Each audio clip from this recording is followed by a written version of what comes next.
All right, good morning, counsel. Morning, Judge. We're going to get started. I'm going to call Mr. Manning's client first. Mr. Manning, you have Rochelle Shelton. Is that correct? That's correct, Judge. All right, let me bring in Ms. Shelton. Mr. Cassell, you will be on deck. And then Mr. Britton will have you, I'm sorry, Mr. Brooks will have you next. Very good. All right, Ms. Shelton, I'm going to ask that you unmute your device. I've prompted you. Yes, sir.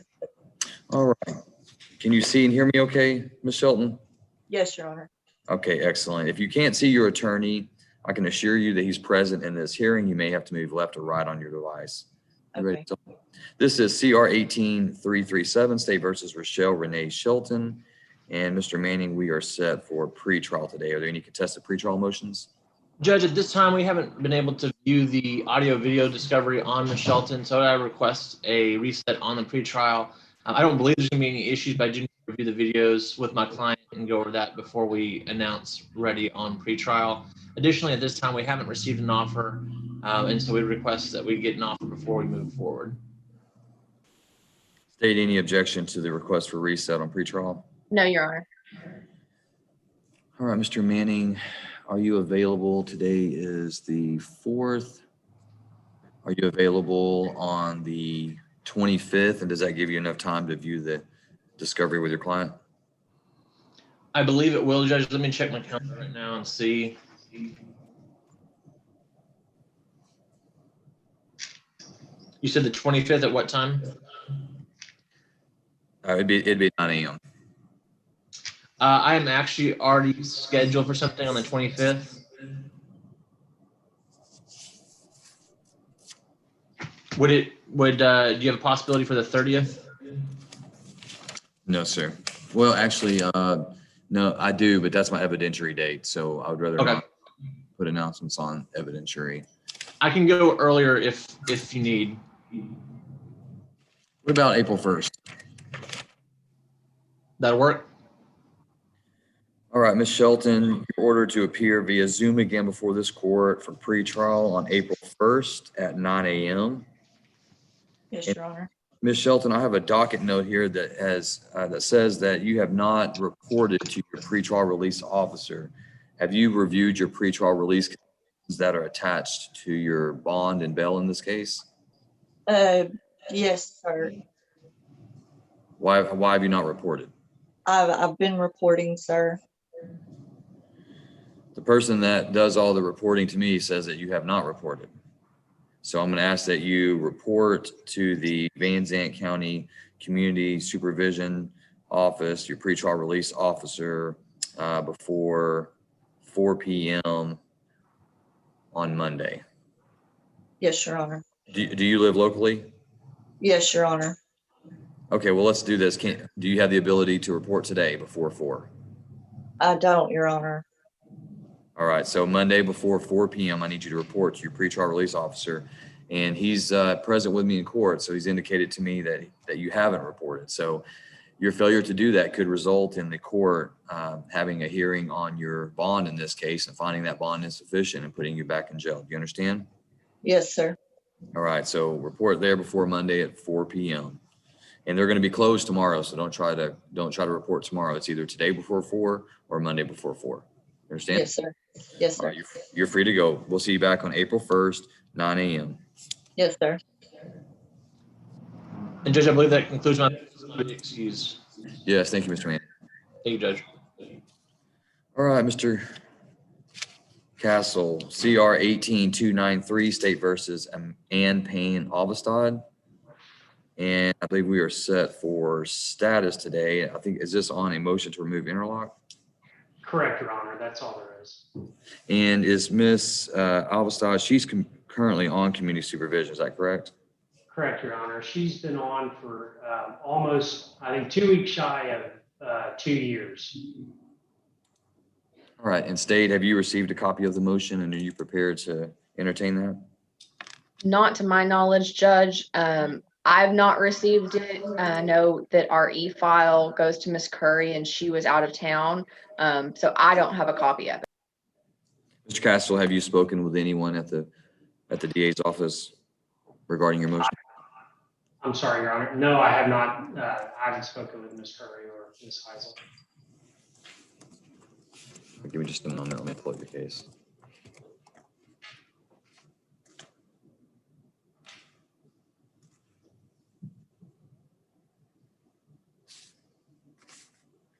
And Mr. Castle, while I'm pulling this up, can you remind me how Ms. Alvastad has an interlock device? Is this a DWI case that resolved as an evading arrest or detention with vehicle?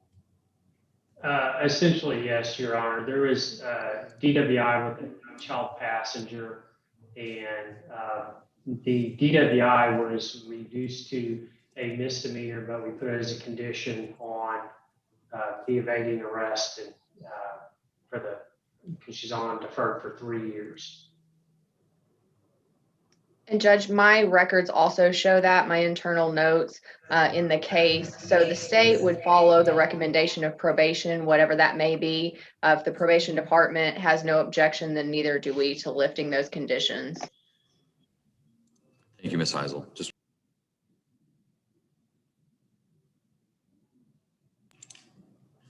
All right, for the record, the Van Zandt County Community Supervision and Corrections Department does not have an objection to the removal of the interlock device. That, coupled with the agreement of the state of Texas, the court will hereby grant the motion to remove interlock device. Thank you, Your Honor.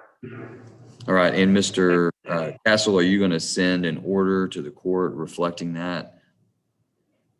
When I filed the original motion, there should be one in the queue, Your Honor. If not, then I'm happy to get with your coordinator and make sure we get one over there. Give me just a moment. I'll look to see here. I believe I do have a proposed order. All right, I do have that, Mr. Castle, and I will get that signed and filed. Thank you, Your Honor. All right, is that all you have today? It is, Your Honor. Thank you, sir. You're free to go. All right, thank you. Good to see you, Your Honor. Good to see you.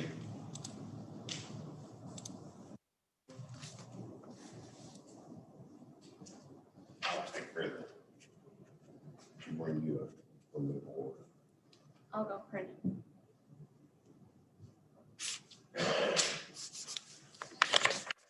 All right, Mr. Brooks, this is CR 20-287, State versus Sean Matthew Cressman, and we are set for arraignment today. Have you had an opportunity to go over the indictment with your client?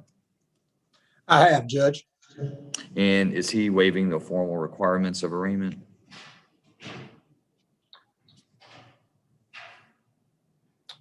Judge, we are waiving a formal reading of the arraignment. Yes, sir. All right, and is his name spelled correctly in the indictment? I think we're having some. Is his name spelled correctly in the It indictment? is, sir. Okay, and how does he plead? He pleads not guilty, Your Honor. All right, court will enter Mr. Cressman's plea of not guilty into the record. Court will then set this case for pretrial. Mr. Brooks, do you have your calendar with you? I do. It's on my phone, Judge. All right. Are you available on April 1st? I am, Your Honor. At 9 a.m.? Yes, sir. I am. That's just fine. Okay. So what we'll do is we'll set this for pretrial on April 1st at 9 a.m. We'll appear via Zoom again on that date. And so, Mr. Brooks, what I would be looking for from you is a filing of any pretrial motions, and I will be looking for an announcement of any contested motions that you're going to want a hearing on. We will not hear them on that date. If there is a contested motion, motion to quash, motion to suppress, something of that nature, that's going to require evidence or argument, then we'll set that for an evidentiary hearing at a time where we have less cases on the docket so the court can take the evidence, okay? Yes, sir. So on April 1st at 9 o'clock, we'll appear via Zoom again that day for pretrial. If there are no contested pretrials, Mr. Brooks, then what we'll do is you'll make that announcement, and then the court will set it for a docket call announcement later to give you and the state more time to continue to exchange information and negotiation and see if we're going to have a resolution in this case. If not, then we'll set it for trial. Very good, sir. All right. All right. Thank you, Mr. Brooks. Thank you, Mr. Cressman. You are free to go. We'll see you back on April 1st at 9 a.m.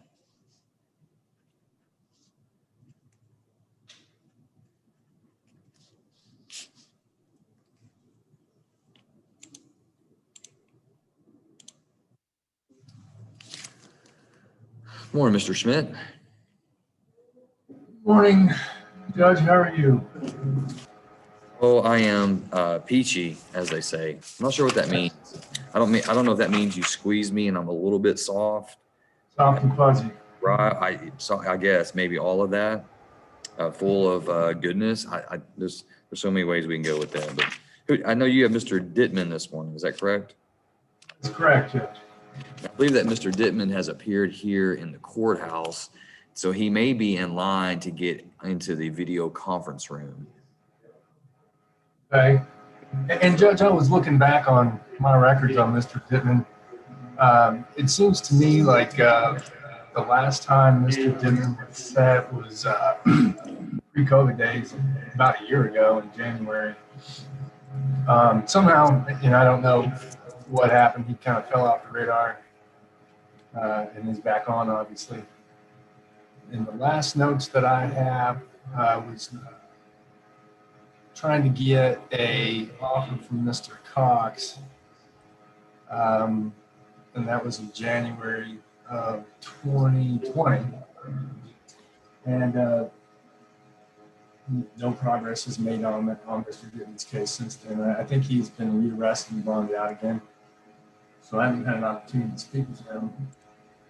Hoping if you would put us in the breakout room this morning, if he shows that I'll be able to chat with him briefly.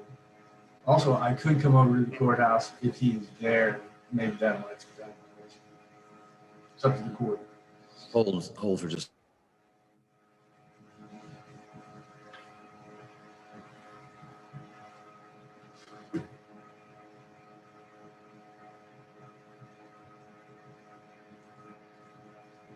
Mr. Schmidt, just for your records, our internal system shows Ms. Curry has taken that case over from Mr. Cox. Yep.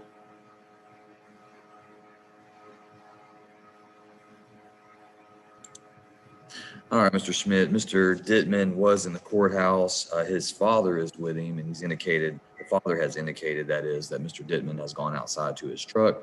The father went to try to find him. Once we locate him, then we're going to log him in to the court conference room, and then I'll bring him in. I'll put you in a breakout room so you can talk to him for a little bit, and then you can just return to the main session when you're ready. So I'll go ahead and put you in a breakout room, and as soon as Mr. Dittman gets logged in, Ms. Taberham will move him over. Yes, sir. Thank you. Is that all you have on the morning docket? I believe it is. You do have some this afternoon, correct? I do, Judge, yes. Okay. All right. I'll go ahead and move you over to attorney-client one. Thank you.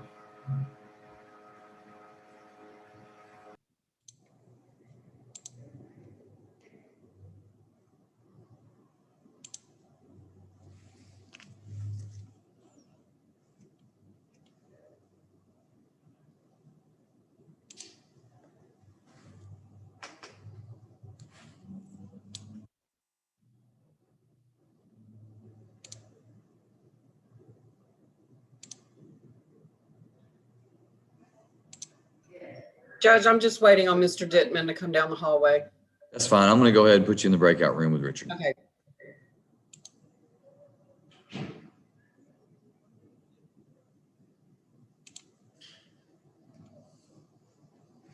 Sorry, sir. All right, state. I do not have any other attorneys. I believe that Mr. Ashmore is here in the courthouse speaking with his client. So as soon as they get ready, there he is.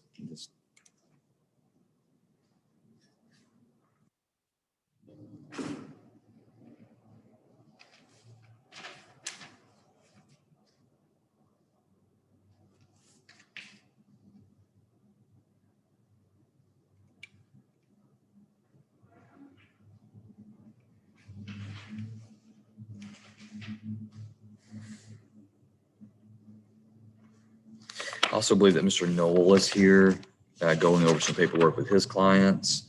Those are the only attorneys that I have. Mr. Ashmore has several, so that's the majority of the morning docket. So we're still, and Mr. Adams will be at 11 with Miss Toon. Haven't seen Mr. Tivoletti on Reyes, nor have I seen Melontree on. Mr. Stanley is here.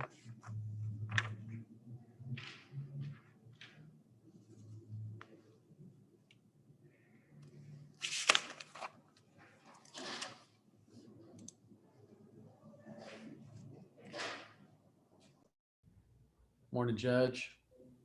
Good morning, Mr. Ashmore. How are you, sir? Good, sir. Give me a rundown of what you plan to do this morning. Well, we've got a plea on Crumpler? Mr. Crumpler. We gotta get some paperwork.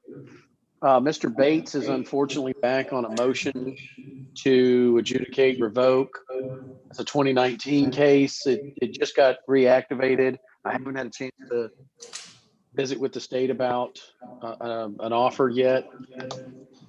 I don't know if that's, or my client for that matter. All right. Oh, sorry, Judge.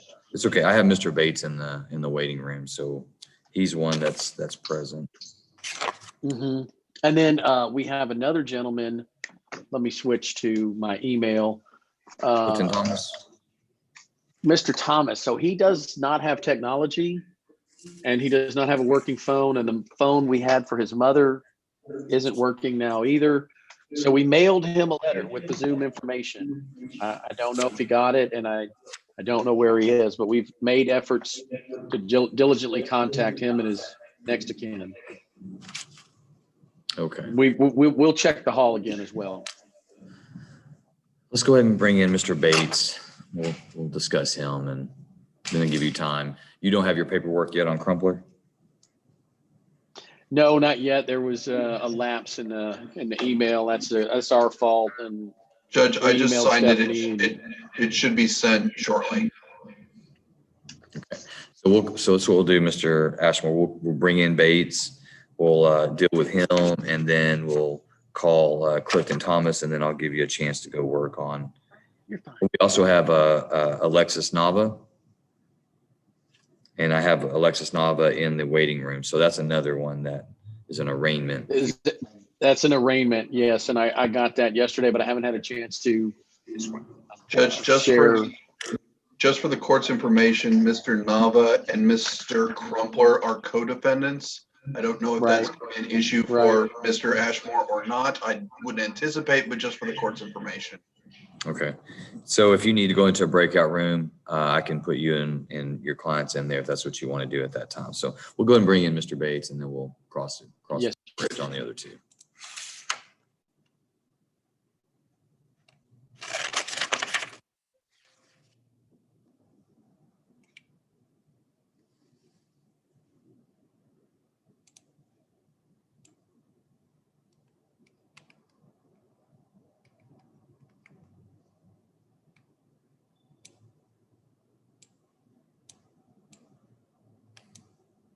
Give Mr. Bates a moment to connect to audio.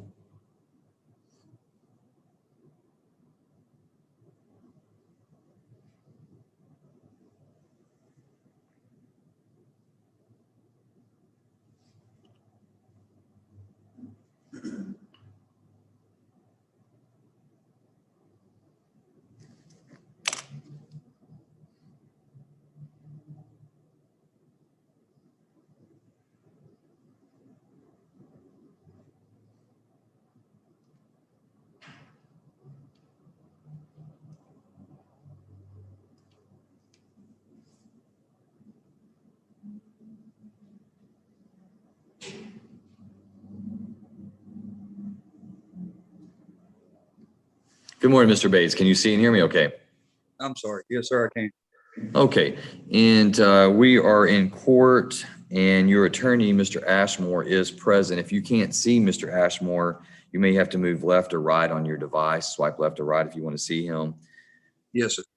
Mr. Ashmore, this is cause number CR 19-106, State versus Corey Lee Bates, and this is a hearing on Mr. Bates' motion to revoke followed by the state. Any announcements, Mr. Ashmore? And you're on mute, sir. Judge, I unfortunately am not ready to proceed today. That's unusual for me. I'm just going to ask the court for a short reset. We could probably be back here in 2 to 3 weeks. So that way I can analyze the motion to revoke and adjudicate, talk to Mr. Bates about our options, and negotiate a resolution with the state of Texas. And what's the delay? Just so that I can be aware. I did not realize this case had been reactivated, and I think part of that is because of that losing 10 days from the 11th to the 22nd due to the ice storm. And when the notice came in, again, that's completely my responsibility, but I thought Corey's case was long over, and it's just something I didn't clue in on timely. State, any objection to the request for a reset? No, Your Honor, I've not made an offer in this yet. I told Mr. Ashmore I'd get him one by close of business today. All right, Mr. Ashmore, are you available on April 1st? I think I may have already set you previously on another docket to the 1st. Yes, Judge. Let me get that calendar up. I think I am as well. And, if the state and I have something worked out beforehand, any objection to us coming back early, Your Honor? No, there would be no objection. It'd be late March, though. I'm full all the way through the 23rd. So 25th and 30th are getting bad too. So okay. So you are available on the 1st? I'm available, and that'll work, Judge. I'm just gonna calendar it. All right, Mr. Bates, you're ordered to be back before the court via Zoom on April 1st at 9 a.m. Unless Mr. Ashmore gives you directions otherwise on if you need to appear somewhere to complete paperwork. You're still on probation. Still have to report, pay, do all the things that I've ordered you to do. You understand? Yes, sir, I do. All right, we'll see you back on April 1st at 9 a.m. All right, thank you. You're welcome. You're free to go.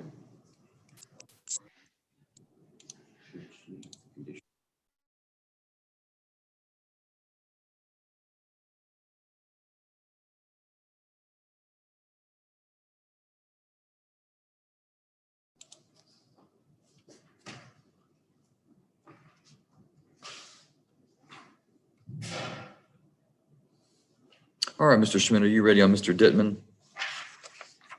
Yes, sir. I'm ready on Mr. Dittman.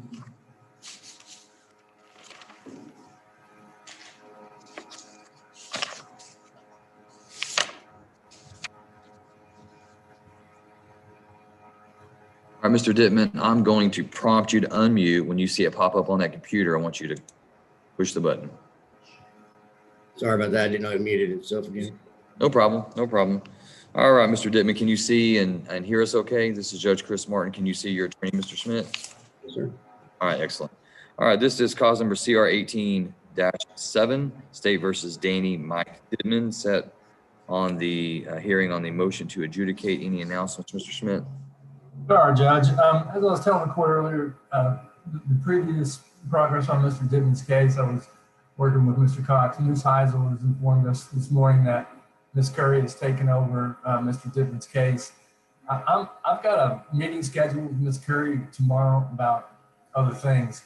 I'd ask that this matter be reset an additional time. Obviously, it's been dragging out, and I understand that, but given circumstances, it'll give me an opportunity to talk to Ms. Curry tomorrow and see if we can't get a resolution. I think that in the event we cannot, we'll have to have a contested hearing on the next set.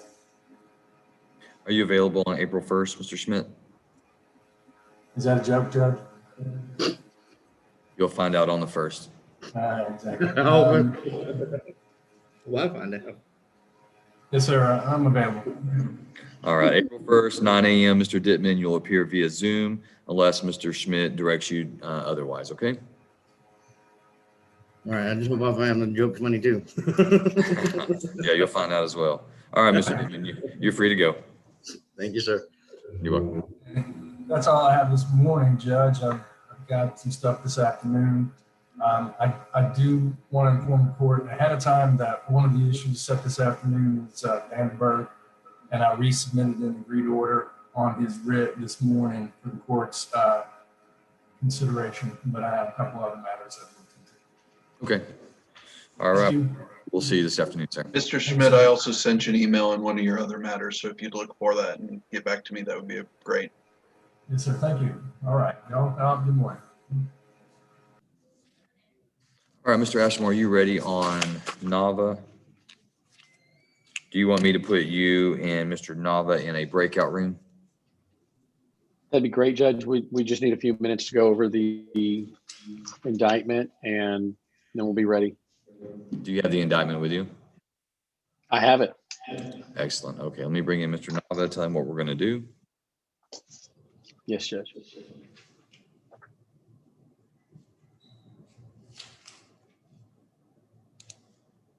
All right, Mr. Nava, if you'll unmute your device. All right, Mr. Nava, can you see and hear me okay? This is Judge Chris Martin. Yes, sir. Okay, also present in this hearing is the state of Texas, represented by their prosecutors, and also defense counsel, Mr. Casey Ashmore. If you can't see Mr. Ashmore, you may need to move left or right on your device. This is cause number CR 20-185, State versus Alexis Nava. We're set for arraignment today on third-degree felony charge of obstruction or retaliation. Nava, what I'm going to do is I'm going to move you into a breakout room so that you can speak with Mr. Ashmore. Once he's through consulting with you, then we're going to return back to the main session and we'll complete our hearing. Okay? Yes, sir. So when you receive the invitation on your device to join the breakout room, I want you to do that, and then you'll be able to see your attorney and speak with him, and no one else will be able to be involved in that conversation. You understand? Yes, sir. All right, I'm going to move you at this time.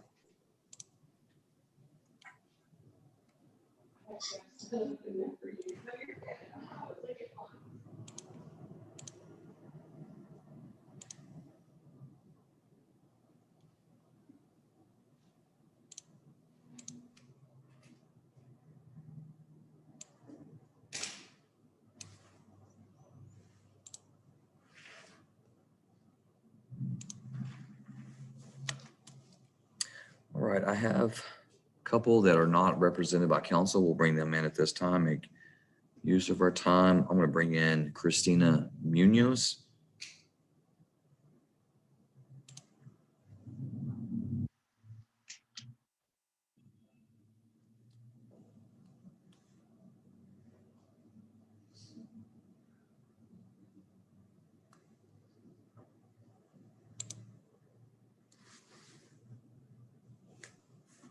All right, good morning, Ms. Munoz.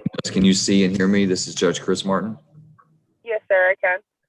All right, Ms. Munoz, this is cause number CR 20-405, State versus Christina Lorena Munoz.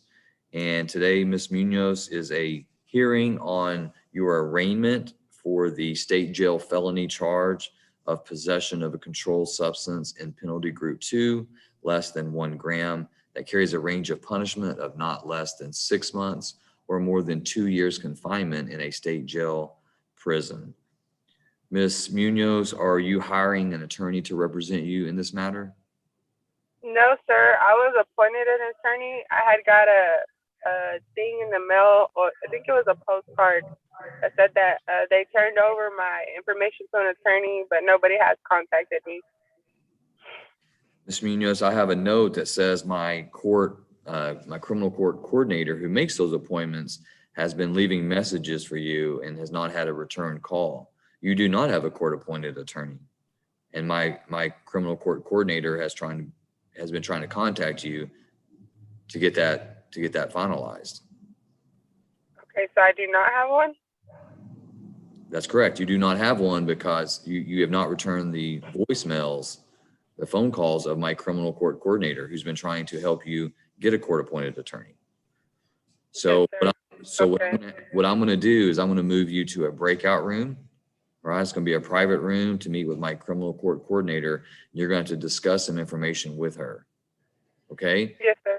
Whenever she's done speaking with you, she'll let me know, and then I'll bring you back in here and we'll talk about your case further. Okay? Yes, sir. Thank you. So I'm going to send you a prompt to join a room. When I send that, I want you to go ahead and accept it and then just wait. Yes, sir.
Mr. Reyes, I need you to unmute your device. Can you see and hear me this morning?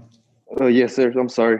Good morning. All right. Mr. Reyes, where is your attorney, Mr. Tiboletti?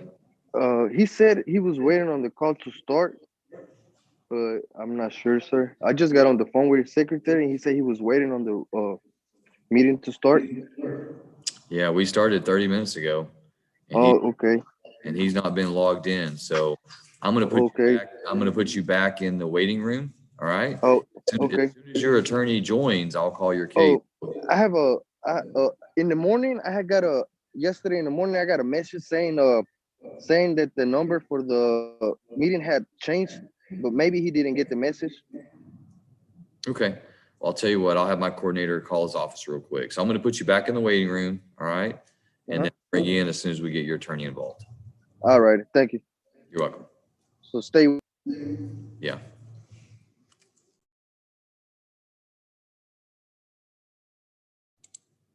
Mr. Stanley, have you had any communication with Miss Melantree? She's not joined us this morning. So I can't call your case until she joins us. Mr. Stanley, can you hear?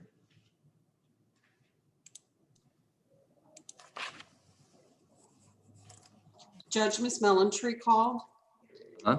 And she has she had a plea agreement at 9 o'clock, and she said just as soon as she was finished with that plea agreement, she would log in. Okay. All right. Thank you, Ms. Barker. I appreciate it.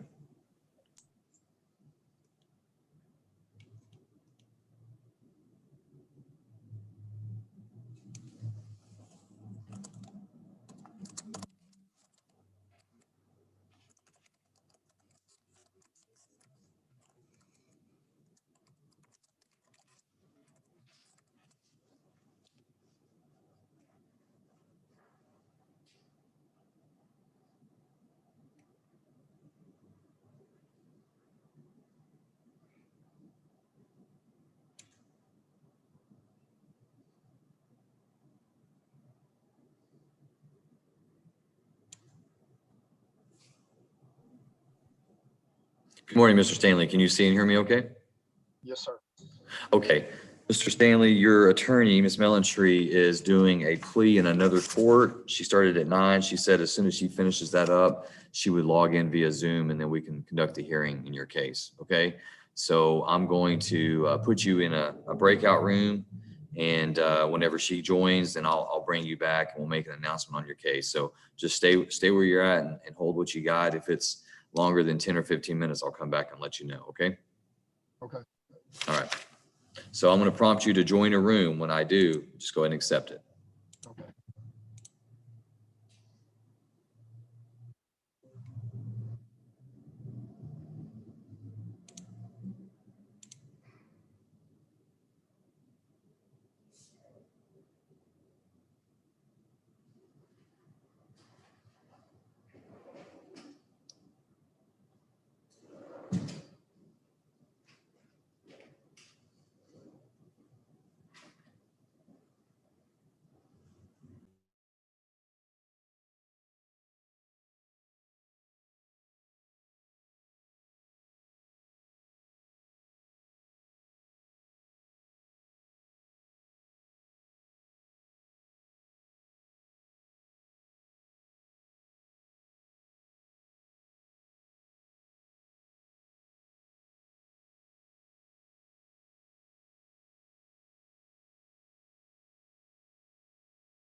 Hey there. I can't. Hey, good morning. Good morning.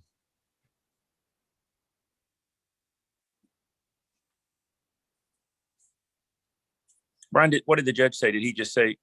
Yeah, he said, yes, sir. He said he'll wait on you. And Okay. Well, I was waiting on them, but apparently I had the wrong meeting number. Erica gave me a meeting number, but it wasn't that one. So sorry about that. Good morning, Mr. Tiboletti. Can you see and hear me okay? Judge, This morning? Yeah, Your Honor, I apologize. I was waiting, but apparently I had a wrong meeting number. It said a Zoom meeting number at the top of the docket. I was waiting. I apologize for being on the wrong number. Hey, no problem. Mr. Reyes, he brought that to our attention, so that helped clarify it. No issue at all. This is cause number CR 20-305, State versus Brian Reyes. And we are set for a pretrial hearing today on his charge. Mr. Tiboletti, are there any contested pretrial motions on file with the court at this time? Judge, none at this time. Your Honor, there's some videos apparently, but the week of the ice was when I was actually going to try to drive to Canton and get them. I took videos up there when I was there last month, or went and bought the discs for them to make copies for me, but I haven't been able to pick them up, so we haven't seen them yet. I don't know if the court would consider. I hope there won't be anything in there that I need to have a hearing on, but at this time I haven't filed anything. I just need to pick those up. I was going to try and go over there next week and do that if I could, and then visit with the prosecutor at the same time. They're supposedly ready at the DA's office, but I hadn't been able to pick them up, Your Honor. Okay, so you're asking court for a little more time on pretrial? If I could just have a little bit more time, Judge, and that way my client and I could review those. And I don't think there'll be any issues, but I'd like to. I hate to say absolutely no without being certain. So, are you available on April 1st? I am by Zoom, Judge, or in person? It'd be by Zoom. Okay, yes, sir. I am. I have one thing over here in court, and I apologize, Judge. I had something here this morning too, and it went a little bit long, but I apologize for that. Yes, sir. I'd be available. Absolutely. State any objection? No, Your Honor. All right, court then sets Mr. Reyes for an additional pretrial setting on April 1st at 9 a.m. And that will be via Zoom again that day, Mr. Reyes. So okay. Mr. Tiboletti can both report via Zoom at 9 a.m. And we'll just, Mr. Tiboletti, on that date, if there are contested pretrial motions, then we will schedule those contested pretrial motions for an evidentiary. Okay, Your Honor.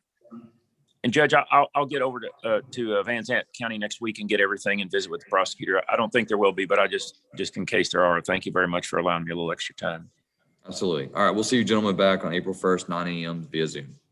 Thank you, Judge. Thank you, Your Honor. Thanks, You're Brian. welcome. All right, see you, Mr. Reyes. You're free to go. All right. Bye. Thank you.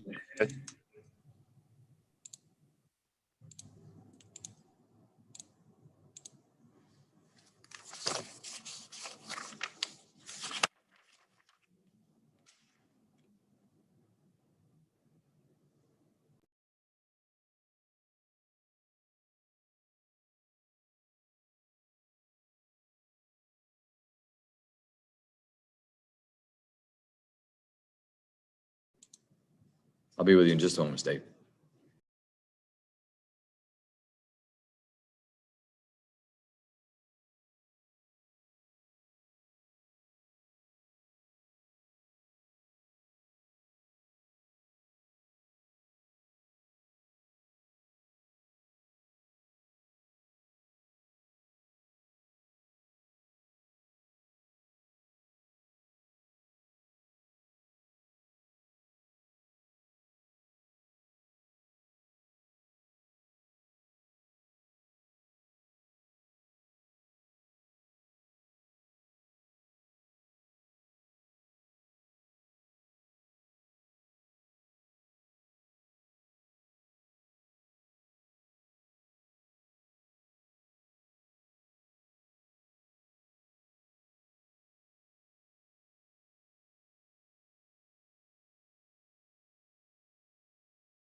All right, State, I believe that we're waiting on some paperwork to be finalized with Mr. Sanders, Mr. Ashmore, and then once we get Mr. Knoll a computer, then I guess he'll be logging into.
Mr. Sanders, Mr. Ashmore, I'll be with you in just a moment. We're having some technical difficulties. I'm having to restart the computer for my court reporter. Just a moment.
Ms. Munoz, I'm going to ask you to unmute. All right, Ms. Munoz, the court has reviewed your request for a court-appointed attorney. The court has granted that. The court is appointing the Honorable Kurt Knoll to represent you. Mr. Knoll's present here on our screen. What I'm going to do is I'm going to move you and Mr. Knoll into a breakout room to where y'all can talk more privately. And then once Mr. Knoll's through discussing your case with you at this point, then we'll move you back into the courtroom for an announcement on your case, okay? Yes, sir. Thank you. All right, so I'm going to put you in a room and you're going to get prompted to join. You need to accept that invitation so that you can move to that room. Yes, sir.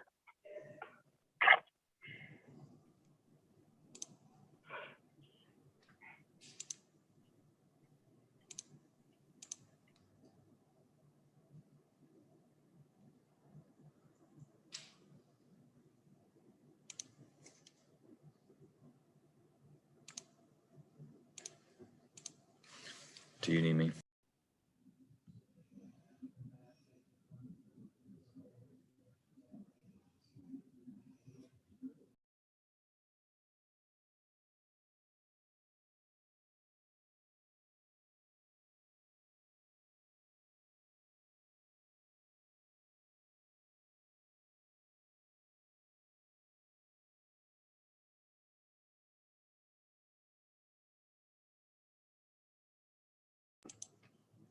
All right, Mr. Sanders, are you ready?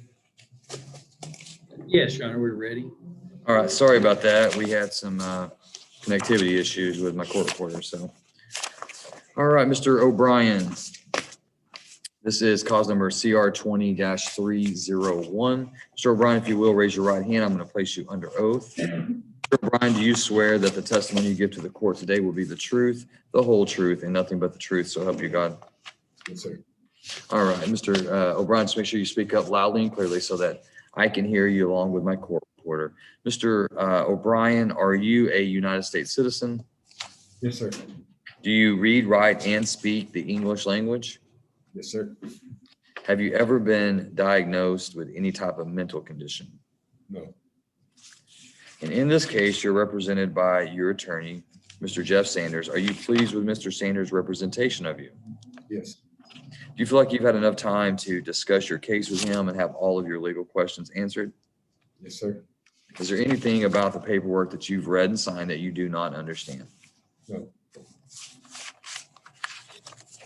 Hey, Mr. Sanders, do you believe Mr. O'Brien to be competent today? Yes, sir, I believe he is. You've explained to him his legal and constitutional rights? Yes, Your Honor. Just getting the paperwork in order here.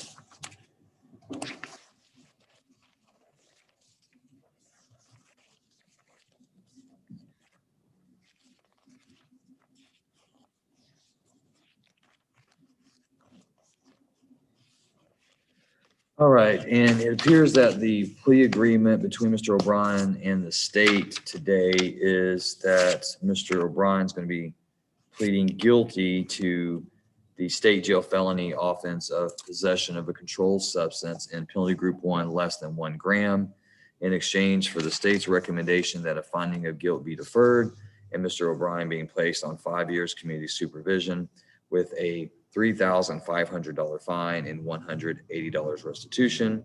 In addition, there would be court costs of $290 and reimbursement fees of $610. Is that your understanding of the plea agreement, Mr. O'Brien? Okay. Judge, if I might. Judge, can you hear me? Oh, okay, I'm sorry.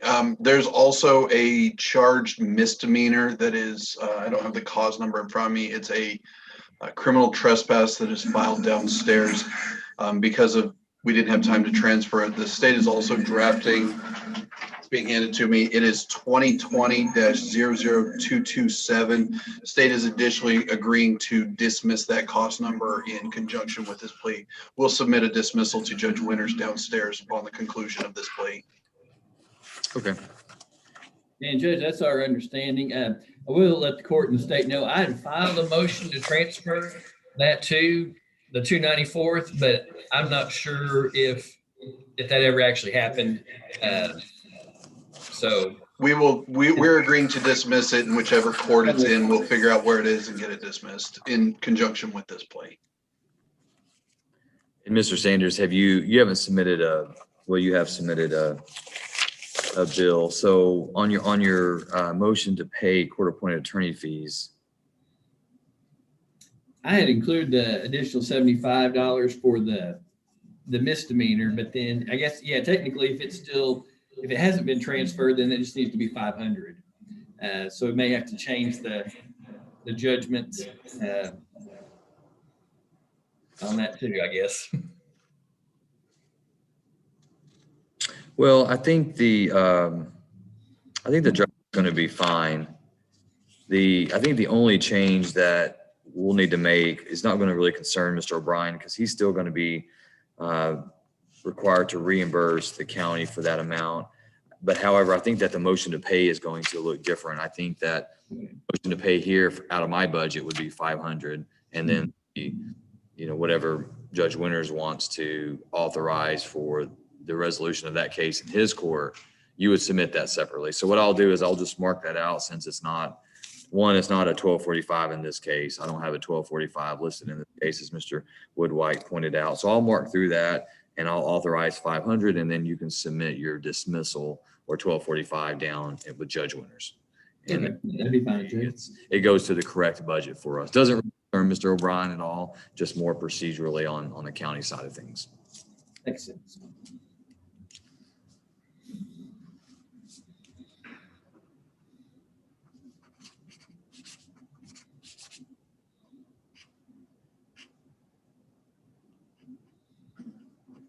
All right, Mr. O'Brien, the state jail felony charge of possession of a controlled substance in penalty group 1 less than 1 gram carries a range of punishment of not less than 6 months or more than 2 years confinement in the Texas Department of Criminal Justice Institutional Division, State Jail Division, and also carries an optional fine not to exceed $10,000.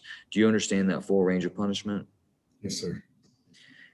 How that's applicable to you, Mr. O'Brien, is that if the court approves this plea agreement today, the court's going to defer a finding of guilt in your case, which means the court would accept your plea of guilty. The court would not convict you of that offense and place you on community supervision. If you violate the terms and conditions of your community supervision, the court could conduct a hearing, and if the state proves that you have violated your community supervision, the court then would have that full range of punishment with consider your punishment in this case, as little as 6 months, as much as 2 years. Do you understand that? Yes, sir. All right. All right. So at this time, Mr. O'Brien, I would ask you, how do you plead to the state jail felony offense of possession of a controlled substance in penalty group 1 less than 1 gram? Guilty. And Mr. O'Brien, you pleading guilty because, in fact, you are guilty of the offense and for no other reason? Yes, sir. And has anyone threatened you, forced you, or pressured you to plead guilty to that offense, Mr. O'Brien? No. All right, court accepts Mr. O'Brien's plea of guilt at this time. Mr. Sanders, any objection to the stipulation of evidence? No objection. Stipulation is admitted as State's Exhibit 1, and the court takes judicial notice of Mr. O'Brien's judicial confession. Is there anything further from the state? No, Your Honor. From the defense? No, Your Honor. Take just a moment to look at the evidence.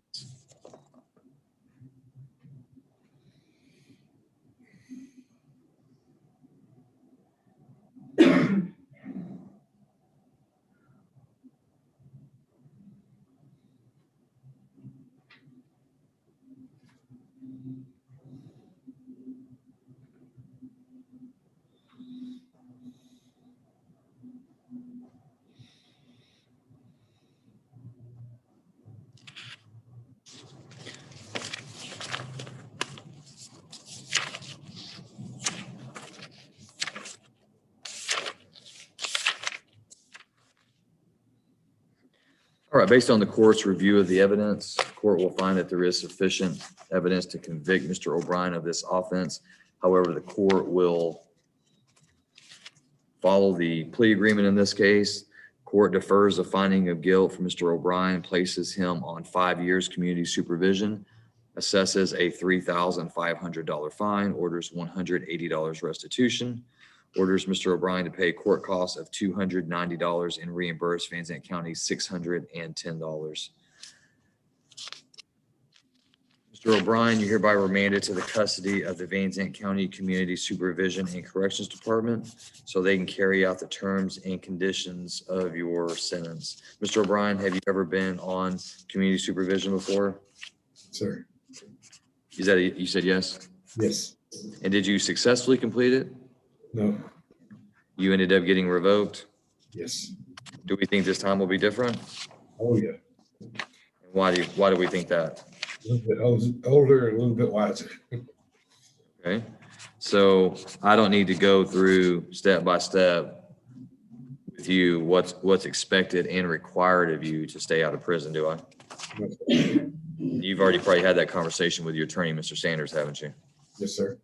Okay. All right. So what I'm going to ask you to do, Mr. O'Brien, is to have a seat in the hallway, and a member of the probation staff will be out there to direct you further on what to do next. Okay. Okay. All right. Just have a seat out there, and someone will come and be with you shortly. Okay. Thank you, Judge. Yeah, and I'm ready on. You're ready on? He just needs to go down and swear. Now, have we started that again? No, he ended.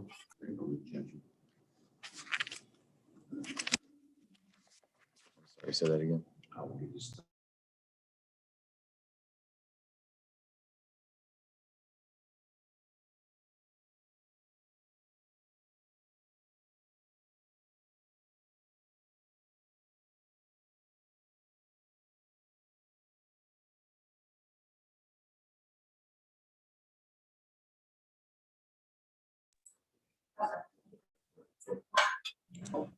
Mr. Knoll, are you ready on Miss Munoz?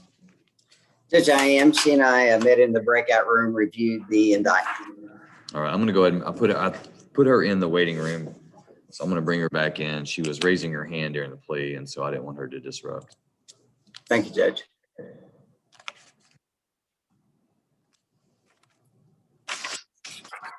There she is. Yes, sir. All right, Miss Munoz. All right, we're back on the record. CR 2405, State versus Christina Lorena Munoz. We were set for arraignment today. The court recently appointed the Honorable Kurt Knoll to represent Miss Munoz. Mr. Knoll, have you had an opportunity to go over the indictment, Miss Munoz? We have, Your Honor. I reviewed the indictment with her. She understands the charge, the range of punishment. We've reviewed the spelling of her name. It is correct in the indictment. For the purposes of arraignment, we would enter a plea of not guilty. Obviously, would ask for a pretrial setting. Court hereby enters Ms. Munoz plea of not guilty into the record, and the court sets this case for pretrial. Are you available on April 1st, Mr. Knoll? Yes, Your Honor. I think I'm here that day already, as a matter of fact. All right. All right, Ms. Munoz, we're going to appear, you're ordered to appear again on April 1st. And you'll appear via Zoom. All right. Mr. Knoll will have that Zoom ID number for you. If you're unable to get a hold of Mr. Knoll for that, you can always contact the court. So pre-trial set for April 1st at 9 a.m. via Zoom. And Ms. Munoz, the court is signing conditions of pretrial release on your case, which means that you've posted bond with Roy Brockway bail bonds. So the court's conditions of pretrial release are going to require you to report to a pretrial release officer, to be drug tested, to make payments to the county for your court-appointed attorney. Your failure to follow these conditions may result in the court revoking your bail, finding it insufficient, and putting you back in jail. You understand? Yes, sir, I do. So I'm going to order you to report to the Van Zandt County Community Supervision and Corrections Department to meet with your pretrial release officer before 4 p.m. on Monday. All right, they're closed tomorrow. They're open till 4 today. If you can go before 4 today, that's fine. Otherwise, I need you to make arrangements to report to them before 4 p.m. on Monday. Do you understand? Yes, sir. Okay. Yes, sir, I do. All right. Anything else, Mr. Knoll, on Ms. Munoz's case? No, Your Honor, I did get a cell number from her. I will be texting her my spelling of my name, my address, and then she'll have my cell number to be able to contact me. All right. Thank you, Mr. Knoll. All right, Ms. Munoz, with those instructions, you're free to go. Thank you. And Judge, Yes, sir. on Mr. Gutierrez, apparently he may have been set during our ice and snow issues. He is here. We've reviewed the documents. He showed up a little late, but I think that was some confusion over the setting. He's being thumbprinted, and then he'll be sworn. So we should be ready on him in the next 5 minutes or so. Okay, as soon as he's ready, we'll get him underway. Thank you, Judge. Thank you, sir. Carl has one.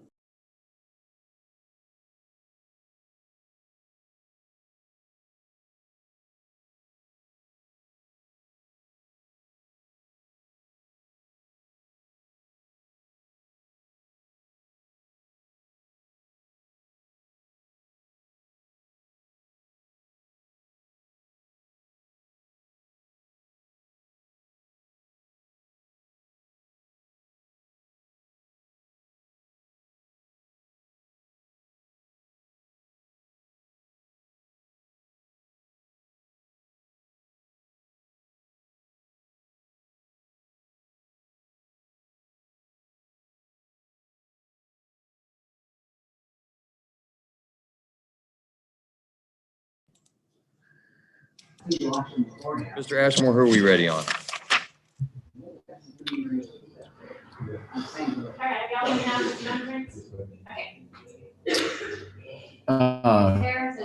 Just a second, Judge. I'll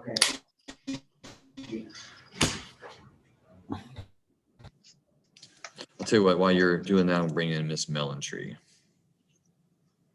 Okay, Do you still need a moment, Mr. Ashmore? well, I need to get my client out of the hall and on this other computer so he can All right, Zoom with me. Go ahead and do that. Just a second. Go ahead and grab. Good morning, Your Honor. Good morning, Miss Mellentree. Your client, Mr. Stanley, I have him in a breakout room. Do you need to speak with him before court at all? If you don't mind, Your Honor.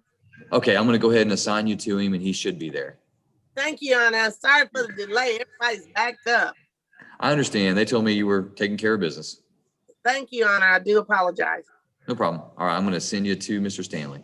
If he's not there for some reason, he's disconnected, then you just return to the main session and let me know. Yes, Your Honor.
Mr. Ashmore, just let me know when you're ready. I will, Judge. Just a minute, please. I'm trying to get this other computer up.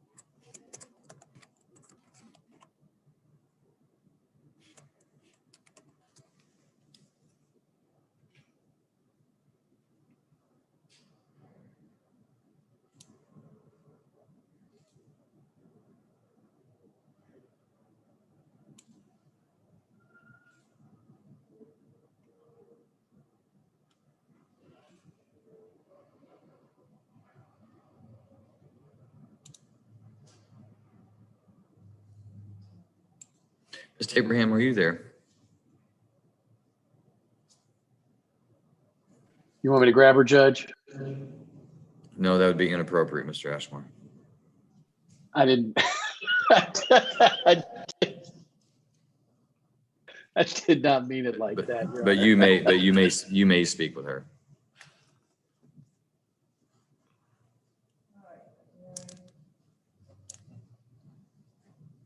That wasn't on YouTube, was it?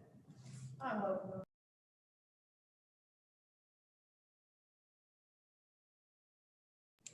There she is. I found her, Mr. Ashmore. She's already.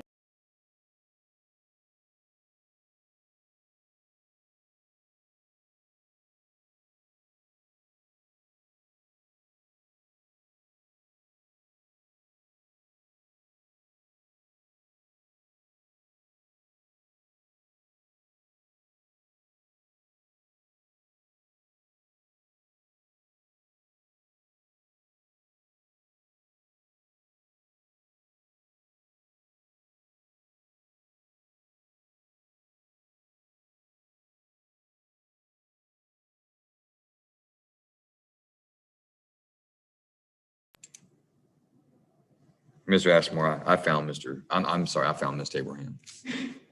Thanks, Judge. She probably heard that and ran away. Mr. Sanders, are you ready on Mr. Skinner? I have him in the waiting room. Yes, Your Honor, I'm ready on him. All right, let's bring him in.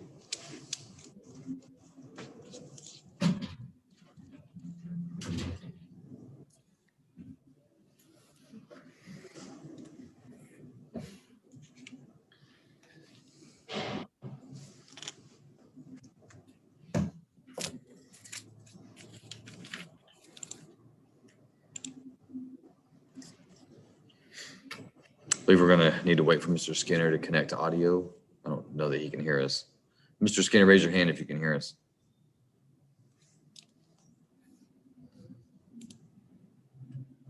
Send him a message and see.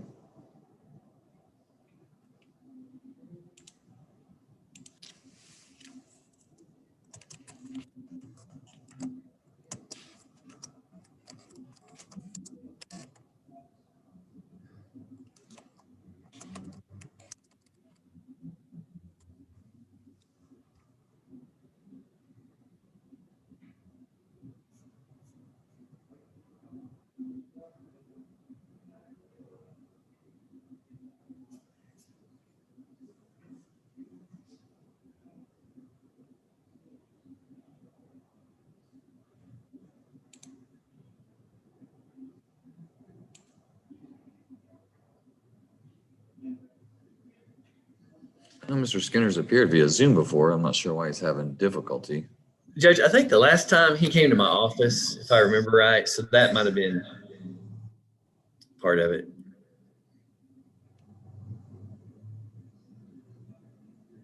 Do you have a phone number for him? Yes, yeah. I've sent him a message to activate his audio. I'm not sure if he's seen it. See if I can text him to do that.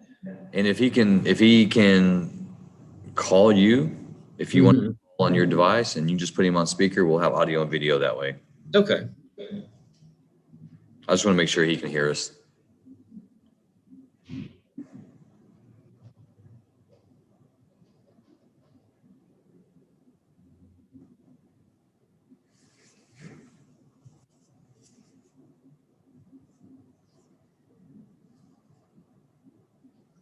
And he may have to answer your phone while he's.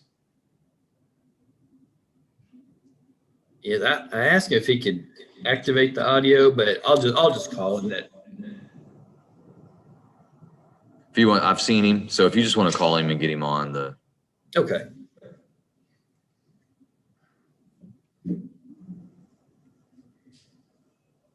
Hey, it's Jeff. Can you hear me?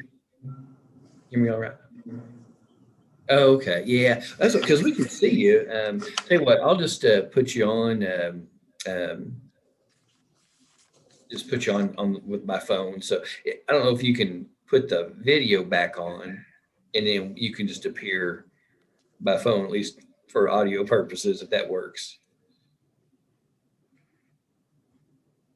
And you may not be able to. I'll just put him on speaker, right? Speaker. Okay. And then I'll tell him to, it looks like his video is coming back on. Here's the audio. All right, Mr. Skinner, can you hear me now? Yes, sir. Okay, excellent. All right, this is cause number CR 20-226 and CR 20-65, State versus Travis Skinner. My docket says we're set for docket call today, Mr. Sanders. Is that correct? Yes, sir. That's correct. Judge, there's at least I think one recording that the state's trying to make a copy of for us. I think there's kind of an issue about the format that it's in. So we don't have that yet. So I was going to ask if we could reset it to give the state a little bit more time to try to get that copy for us and for them as well. Is it, in which case is it in? It's on the sexual assault case.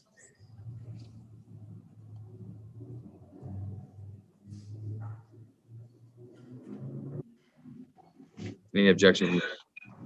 No, Your Honor. Are you available on April 1st, Mr. Sanders? Yes, that'd be fine, Judge. All right, the court then. Go ahead. Go ahead. I was gonna say, I'll talk to Ms. Heisel because it might be something where if at least the sheriff's office is able to play it, I might just have to go there to listen to it. If it's something where it can't be copied, I'll talk to her. We'll get that sorted out. Is it a child advocacy center video? No. No, Your Honor.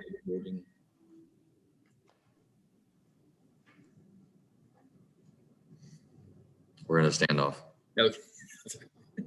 No, so it's not a child advocacy video. No, it's not. I think it may just be recording like a phone, audio or video recording off of a phone, was my understanding, but. Okay. All right. Then the court's going to set this for an additional docket call on April 1st at 9 a.m. So Mr. Skinner will appear via Zoom again that day unless directed otherwise by Mr. Sanders. Okay. All right. Thank you, Judge. All right, Mr. Skinner, stay in contact with your bondsman and your pretrial release officer, and you're free to go. Sure, thank you. Thank you.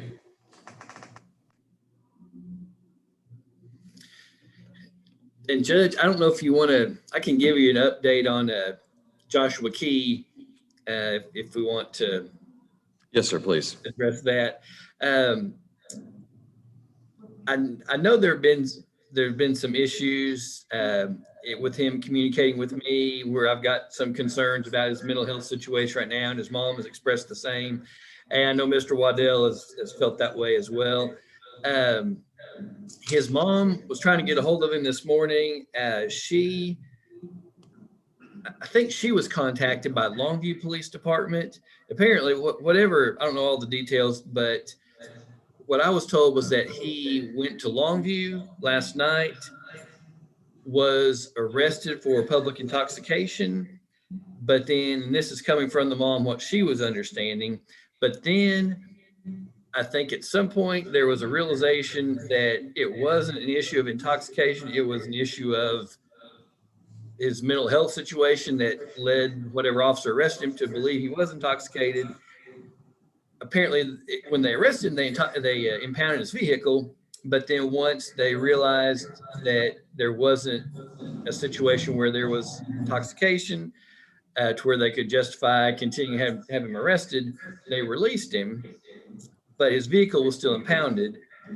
And an officer had contacted Mrs. Key this morning, and she gave me his number. I tried to call him, but I couldn't get through to anybody to try to get some more details. But my understanding is that he is somewhere in Longview without a vehicle or any way of getting back here. Refresh my recollection. Was he not prevented from traveling to certain places outside of the allowed area on his ankle device that's not charged? Judge, I know that he wasn't allowed to go to a certain area, and I thought there was a restriction about how far away he could travel from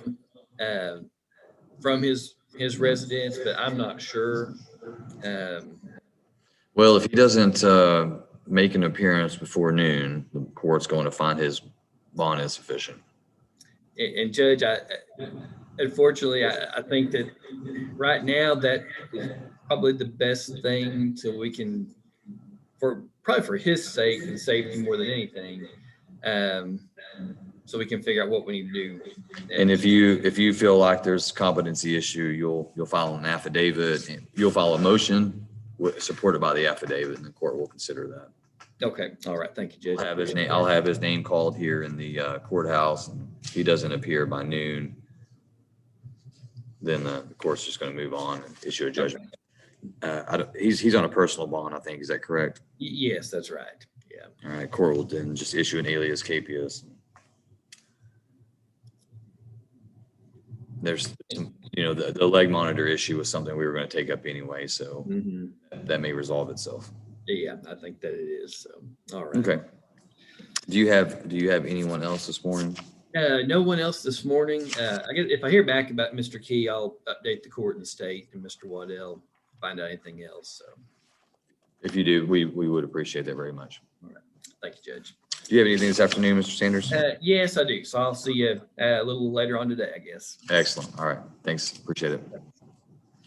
All right, Ms. Melantree, are you ready on Mr. Stanley?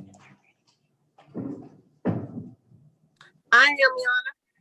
All right. Let me bring him back into the main session here.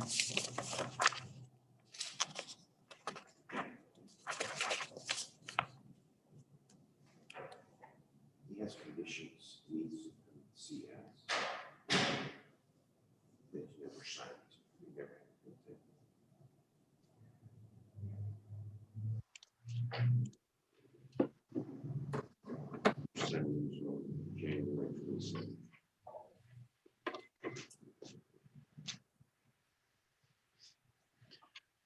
I've attempted to move him, but it's not going through.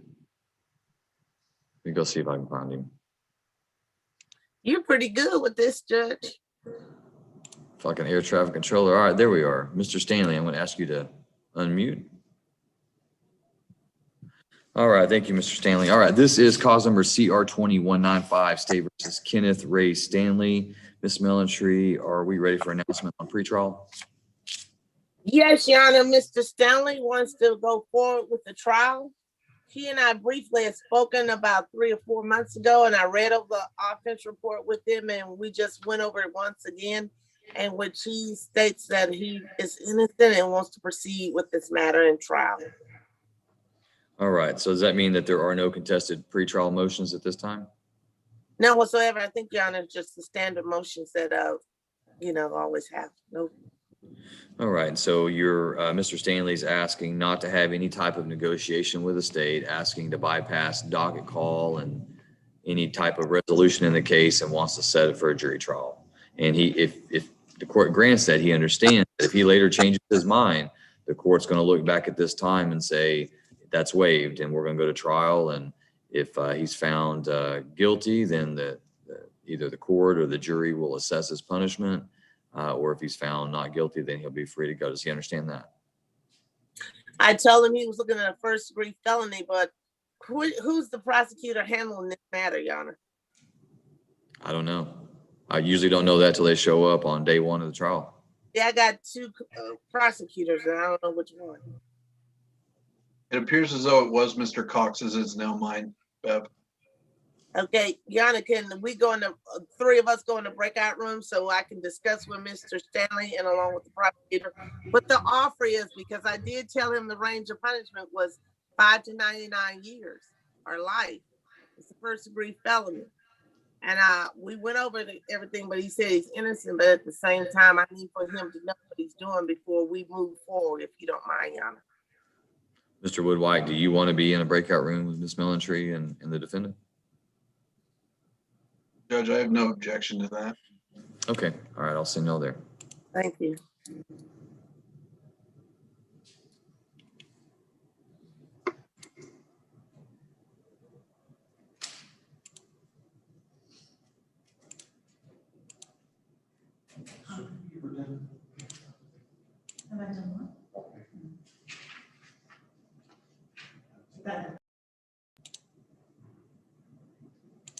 take somebody that was but my wife is done. And so I was asking this week for a favor. She will find out. She's come look at it. She doesn't live with that whatsoever. I told her put something first. All right, Mr. Knoll, are you ready? We are, Judge. All right, let me change this here.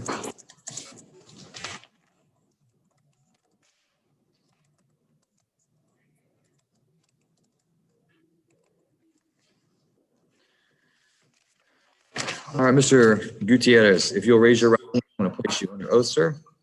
Sir, do you swear that the testimony you give to the court today will be the truth, the whole truth, and nothing but the truth, so help you God? Yes, sir. All right, you may put your hand down. All right, you are Jesus Humberto Gutierrez, is that correct? Yes, sir. Mr. Gutierrez, are you a United States citizen? Yes, sir. Do you read, write, and speak English? Yes, sir. Have you ever been diagnosed with any type of mental condition? No, sir. In this case, you're represented by your attorney, Mr. Kurt Knoll. Do you feel like you've had enough time to talk about your case and have all of your legal questions answered? Yes, sir. Is there anything about the paperwork and your discussions that you do not understand? No, sir. I understand it all. Are you pleased with Mr. Knoll's representation of you? Yes, sir. Most definitely. Mr. Knoll, do you believe your client to be competent today? I do, Your Honor. And have you explained to him his legal and constitutional rights and also the advantages and disadvantages of a deferred adjudication plea? Your Honor, we have gone over the deferred advantages and disadvantages. Obviously, the advantage, if he makes probation, he's not a convicted felon. The disadvantages, the court has full range if it revokes probation. And Mr. Gutierrez understands the range of punishment is no less than 2 years or more than 20 years confinement in TDC if he's subsequently convicted of this offense and sentenced by the court. Yes, sir.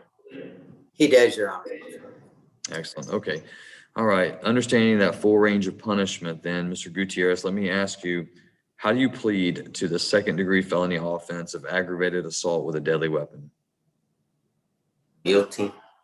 And Mr. Gutierrez, are you pleading guilty because you are guilty of committing that offense and for no other reason? Yes, sir. And Mr. Gutierrez, has anyone threatened you, forced you, or pressured you to plead to this offense? No, sir. All right, the court accepts the defendant's plea of guilt at this time. Mr. Knoll, any objection to the stipulation of evidence that states one? No, Your Honor. All right, states one is admitted into evidence, and the court takes judicial notice of the defendant's judicial confession. Is there anything further from the state? No, Your Honor. Is there any victim impact statement on this case? Or Double check that for anything from the victim to show support or non-support of the plea?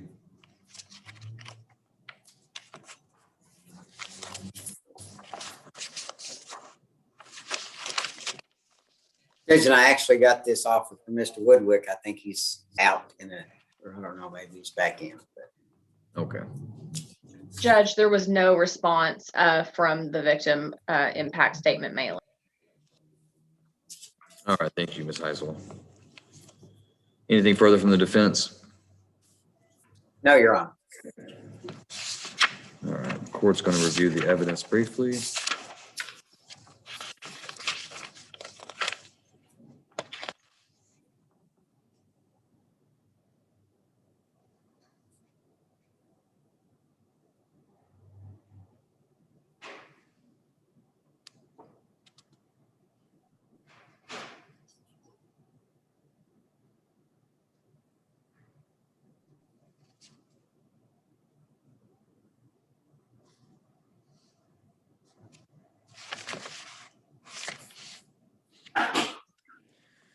All right, based on the evidence before the court and the recommendation from the state, the court will follow the plea agreement in this case. Mr. Gutierrez, the court defers a finding of guilt in this matter, follows the plea agreement, defers a finding of guilt, and places you on community supervision for a period of 8 years. Court also assesses a fine of $2,500, court costs of $290, reimbursement fees of $840. Mr. Gutierrez, have you been on probation before? No, sir. Have you taken the time to go over your conditions of probation with your attorney? Yes, sir. Yes, sir. And do you understand that if you violate the conditions of your probation, then the state can file a motion and bring you back before the court? And if the court finds that you have violated your probation conditions, the court could revoke your community Yes, and could adjudicate your guilt and could put you into prison for up to 20 years. Yes, sir. I understand. And that means there's no longer going to be a trial on whether or not you stab somebody. Yes, sir. I understand. If you don't do your community supervision, you don't report, you test positive for anything, marijuana, alcohol. If you do anything that's in violation of any of these things, the only issue that I'm going to consider is, did you do what's been alleged in your violations? You understand that? Yes, sir. So this is a very, very large sentence hanging over your head. How old are you? 22. 22. So for the next 8 years, you're going to have the government right in the middle of your life. If you don't know what the government looks like, it looks like me. Yes, sir. All right. So Yes, sir. if you violate, if you want to go smoke weed, if you want to drink, if you want to report, then you might as well just get ready to go to prison, because we're not going to come in here and tell me, oh, I messed up, or oh, I forgot to, or oh, I didn't know. You've read it, you understand, and you know what the consequences are. You understand? Yes, sir. Yes, sir. We're not playing baseball. It's not 3 strikes. You understand? Yes, sir. Yes, sir. Mr. Gutierrez, you're hereby remanded to the custody of the Van Zandt County Community Supervision and Corrections Department so they can carry out the terms and conditions of your sentence. I'm going to have you step into the hallway, and a member of the probation office will be with you to give you directions further on what to do next, okay? Yes, sir. All right, go do what you're supposed to do and don't come back before me.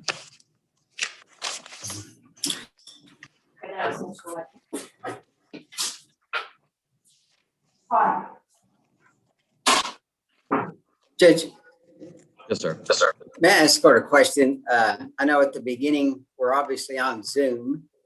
At the beginning of every court proceeding, the court always indicates that there should be no recording.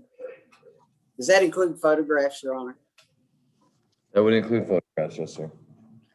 And I would have to report to the court that I have evidence of someone recording the court's proceedings actually today. And is that individual an attorney or defendant? It's an Well, let's do this, Mr. Knoll. I want to take you into a breakout room and I want to hear more about that. All right, State. Yes, sir. I'll be back with you in just a moment.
Oh, what is this?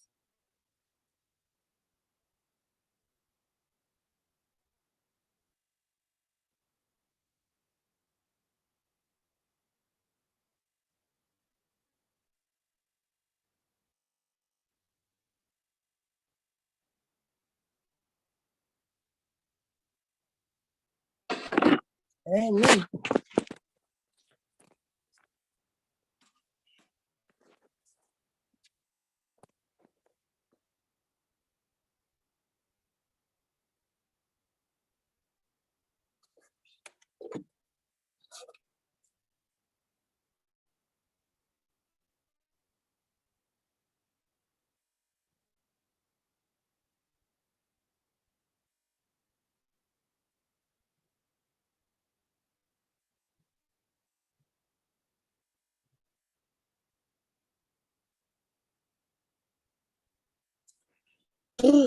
I ain't do that.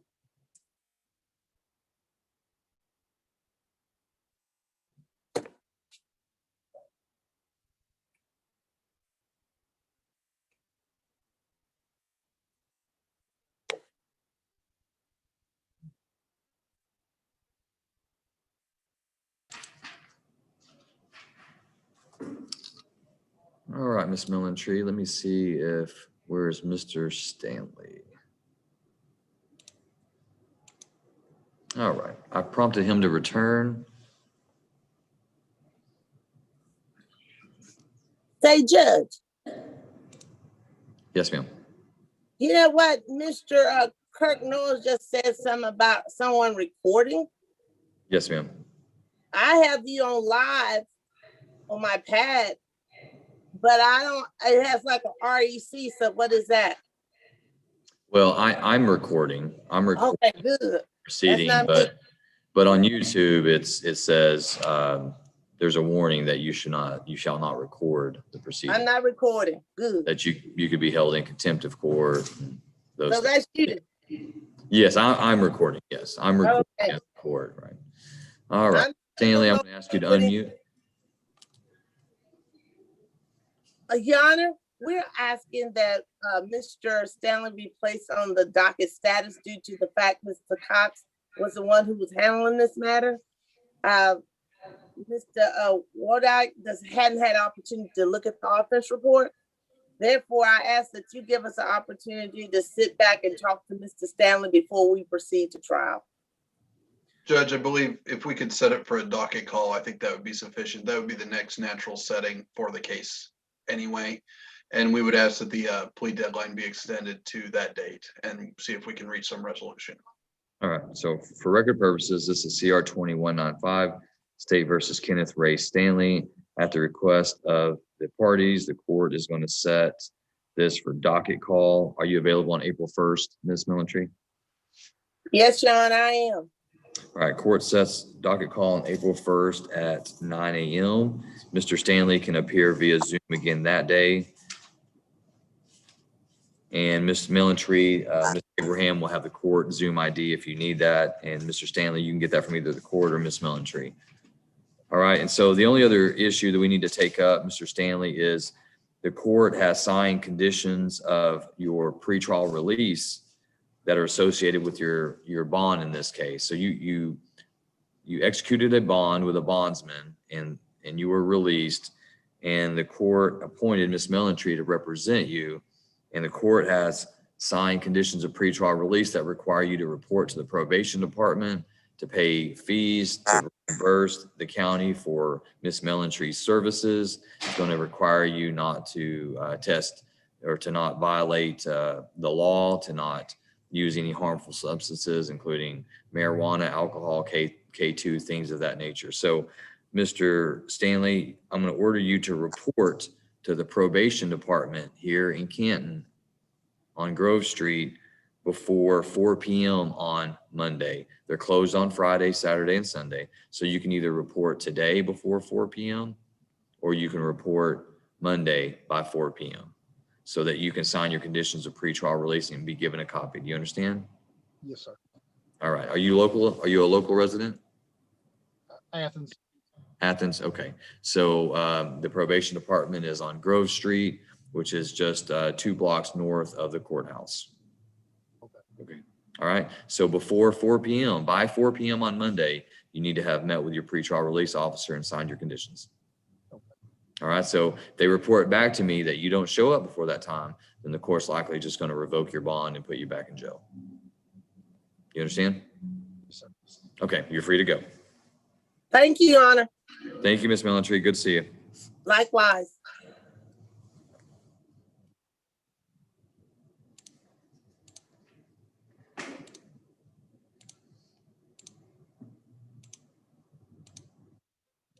All right, Mr. Ashmore, are you ready? I am, Judge. I'm gonna get my client out of the hall.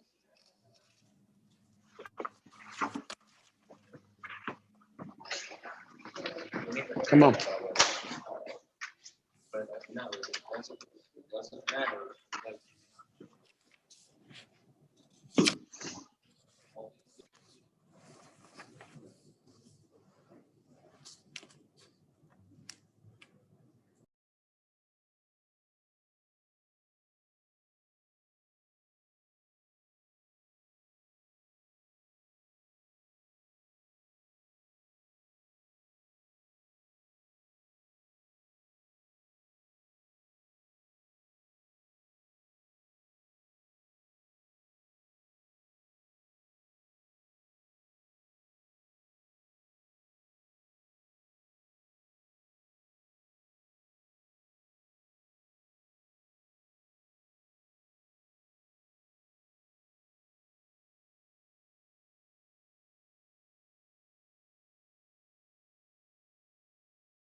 I brought a second laptop, but I'm having trouble with it, Judge. So I'm here with my client.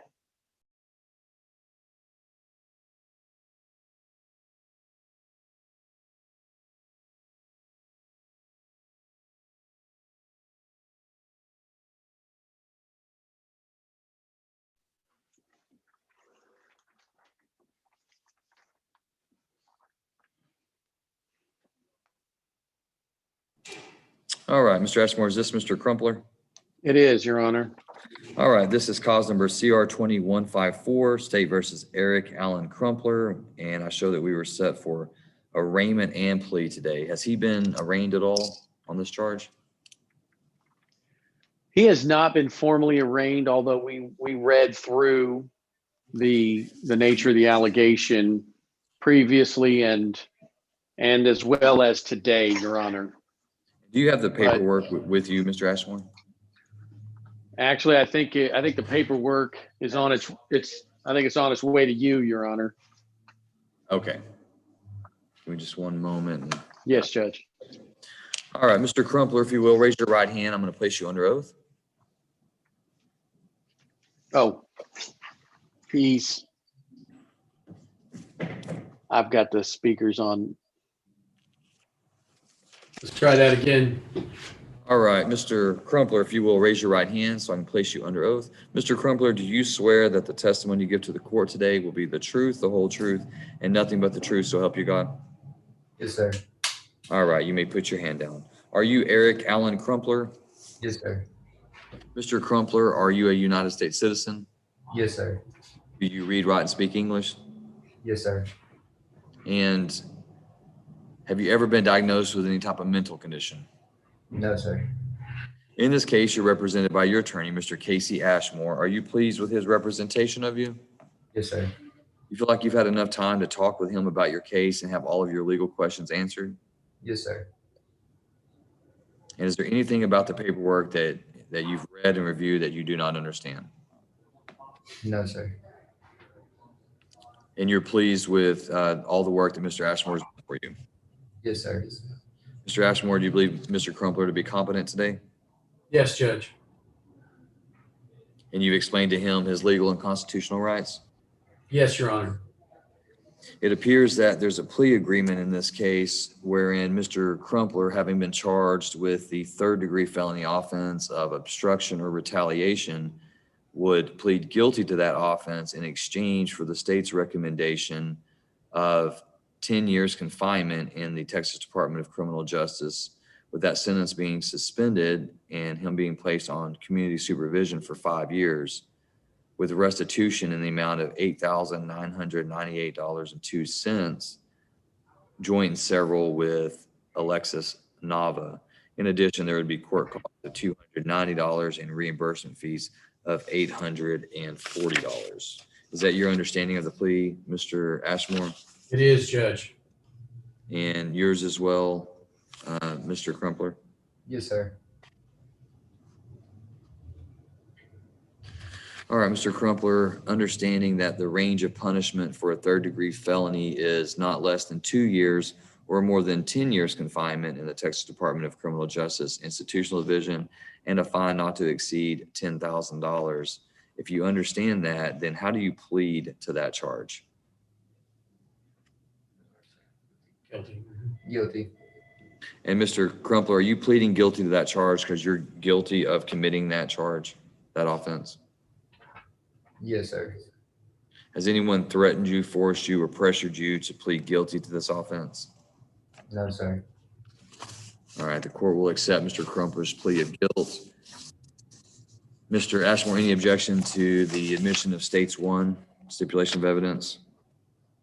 No, Judge. All right, States 1 submitted into evidence. The court takes judicial notice of Mr. Crumpler's judicial confession. Is there anything further from the state? No, Your Honor, I would note for the court that the victim in this case has been in contact with our office, and they are in support of this plea and the offer that's been given to Mr. Nava as well. Thank you, Mr. Woodwalk. I appreciate that.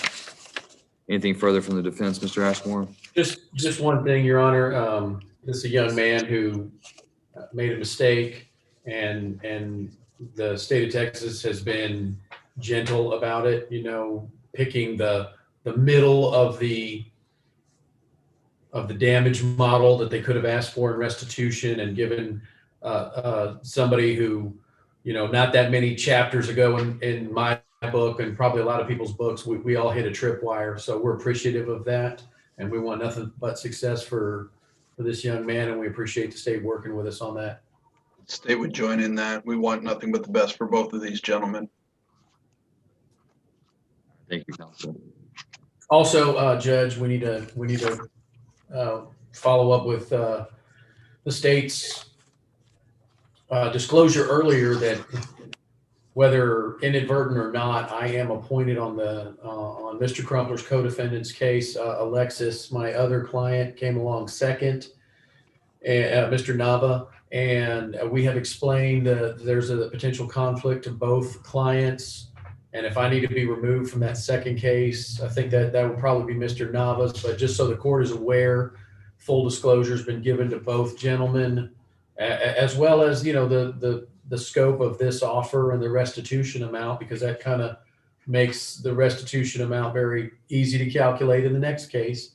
But I just want the court to be aware that all has been handled as above board as possible once we were aware of the dual representation. I don't think it'll have anything it wouldn't change any outcome, and it wouldn't have anything to do with how zealous we represent our clients. But I just want the court to know, and it be on the record, that both Eric and Alexis are aware of this issue. And so at this point, it doesn't affect this matter. Whether it affects Mr. Nava's down the road, ultimately up to him. But I want the court to be aware that we've done our diligence on that issue. So Mr. Nava is not entering a plea before the court today? He's not. This is just his arraignment, and his case is newer. Not that much newer, but it is newer, and we're ready to proceed, obviously, on Eric's case. Okay. Give me just a moment. I'm going to review the discovery. Yes, Judge.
seriously potentially doing a plea.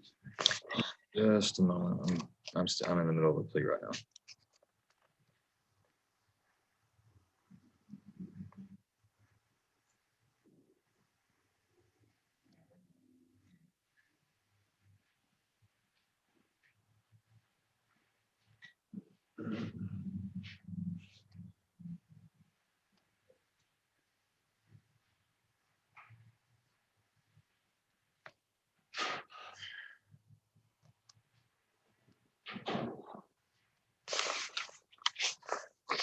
All right, based on the court's review of the evidence, court will find that there is sufficient evidence to convict Mr. Crumpler of this offense. The court will follow the plea agreement in this case. Court convicts Mr. Eric Allen Crumpler of the third-degree felony offense of obstruction or retaliation. Court assesses Mr. Crumpler's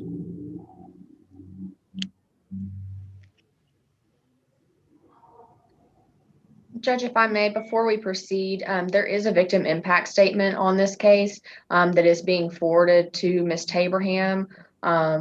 Sorry, we didn't get that to you ahead of the docket, but if the court needs to review that before making a final decision, we have it headed your way.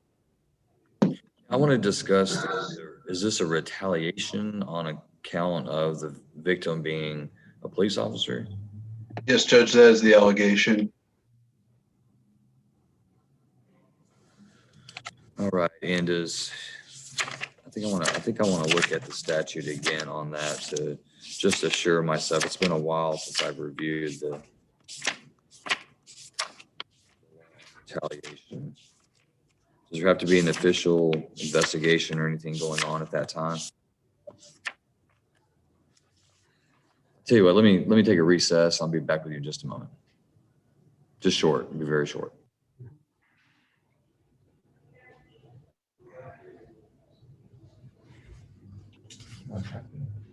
Well, he wants to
Did Ms. Heisel say she was going to send that victim impact statement over? Judge, I believe it's been sent to Miss Patty's office, but Mr. Ashmore is in Miss Patty's office. I'm taking over for the day. Judge Waynette just called me and I told her if they can't retrieve it from Patty's to let me know and we would send it to Miss Barker. Okay. Just a moment. Let me review that real quick. I've satisfied myself on the question of the retaliation. I just wanted to review that statute to make sure that it was legally supported. Thank you for checking up on us, Judge. Got to do my job every now and then. Every day. Your Honor, Miss Patty is bringing you that statement, and I've already gotten it from Miss Barker, and we've covered it. All right, thank you. Just a moment, I'll review that quickly, and then we'll move on.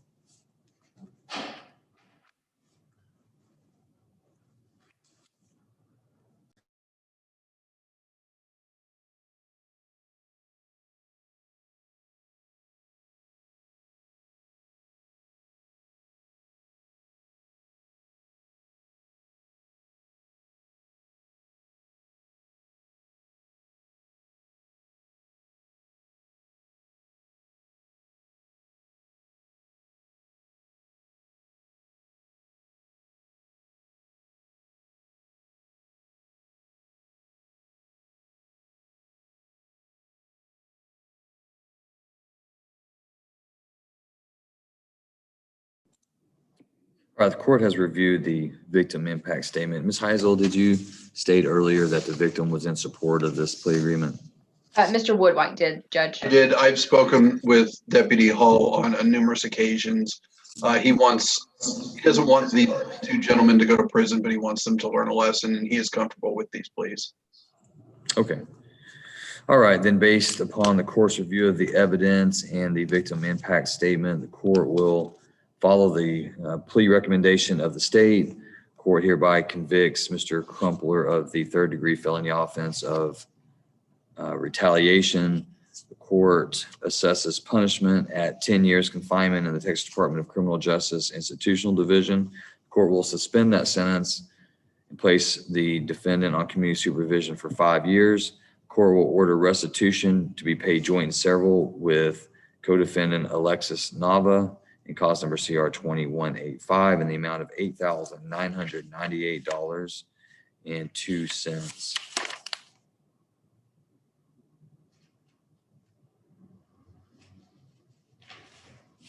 Court also orders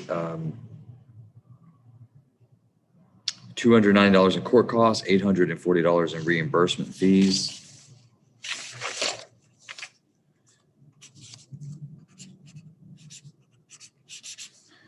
All right, Mr. Crumpler, you're hereby remanded to the custody of the Van Zandt County Community Supervision and Corrections Department so they can carry out the terms and conditions of your sentence. Do you understand that while you are on community supervision, that you are ordered to comply with each and every condition, and your failure to do so may result in you being brought back before this court? If the court finds that you violated, the court could revoke your probation. It could put you in prison up to 10 years. You understand that? He's on mute. You're muted. Yes, sir. I do understand that. How old are you, Mr. Crumpler? 18.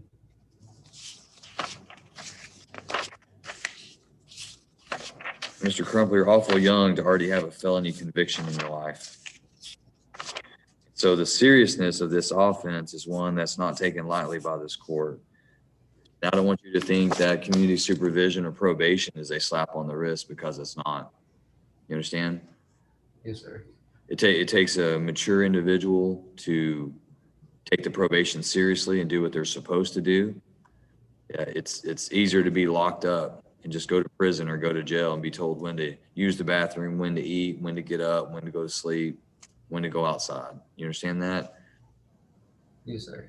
You've got a big sentence hanging over your head, and I'm confident that your family is embarrassed by this, undoubtedly.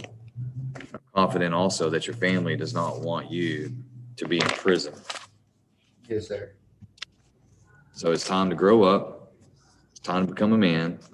Take responsibility for your actions, and you've done that today. I commend you for that. But the work doesn't stop here. Yes, Don't rely on anyone else to do what you're supposed to do, because if you rely on someone else to do what you're supposed to do, you're going to find yourself in prison, because you're the only one that would go to prison. You understand? Yes, sir. You're going to do your probation conditions. You're going to have to do your community service, pay your fees, no alcohol, no, illegal substances. Everything that's in your probation conditions is very important. Not one of them is more important than the other. They're all equally important. All right. So I want you to go out and sit in the hallway, and I'll have a member of the probation department come and see you and give you more information about your next step. And I want you to not come before me again. The next time I see your name on paperwork, I want it to be that Eric has done everything that he's supposed to do, and we want him off probation early. That's the next thing I want. You understand that? Yes, sir. All right. You're free to go. All right. Thank you, sir. You're good, man. You just have a seat in the hall. I gotta take care of the lights. Yeah, I'll tell you what. Just, no, go sit with me. That's fine. Good luck, my man.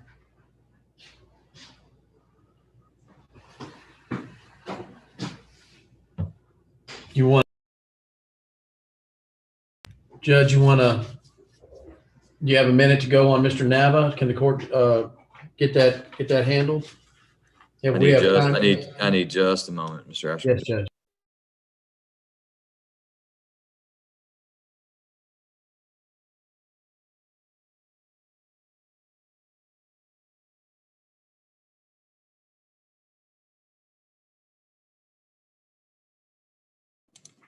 All right, Mr. Ashmore, I am ready on Nava.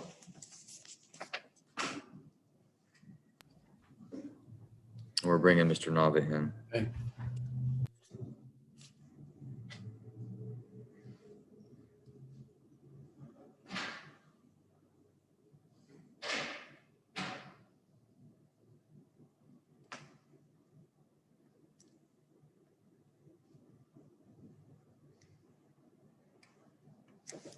Well, I do not see Mr. Nava in his device, so.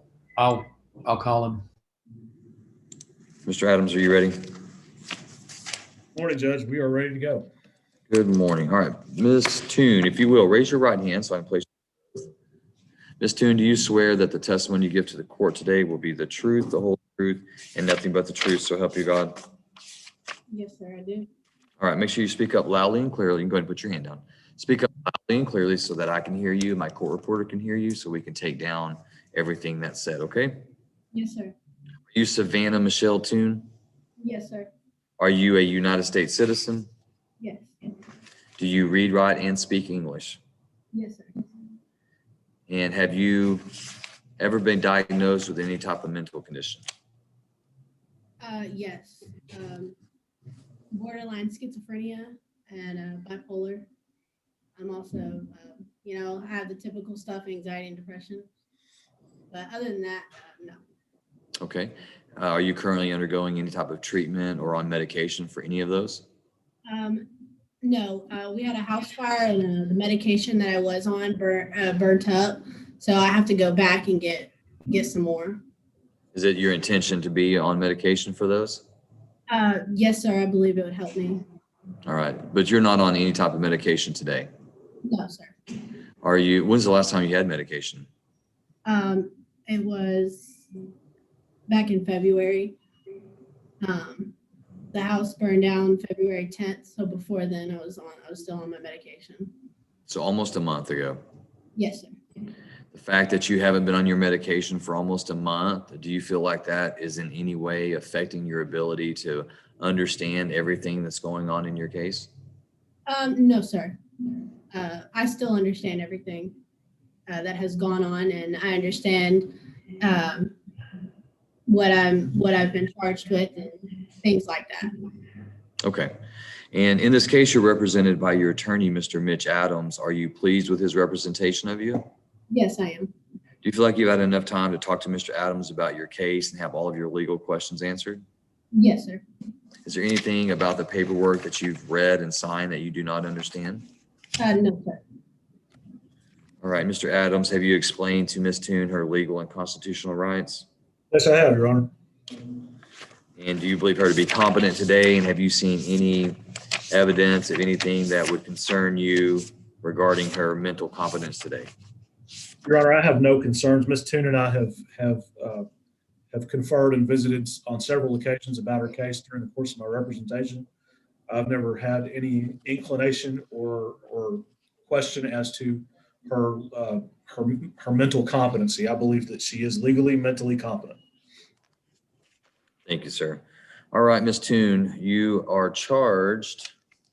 I believe that you've had two charges, and the charge before the court today in the plea agreement in CR 2231 is a third-degree felony offense of tampering or fabricating with physical evidence.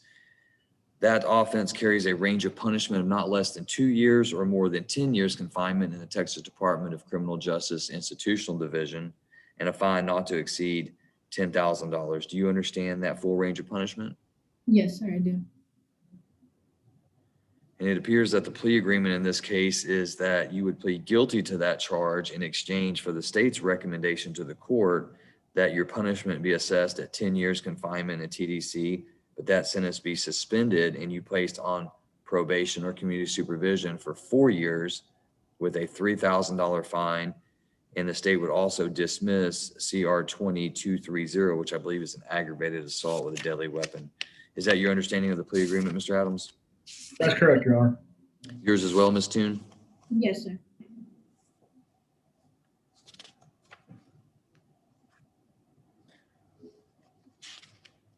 All right, so Ms. Toon, at this time, then how do you plead to that third-degree felony offense of tampering or fabricating physical evidence?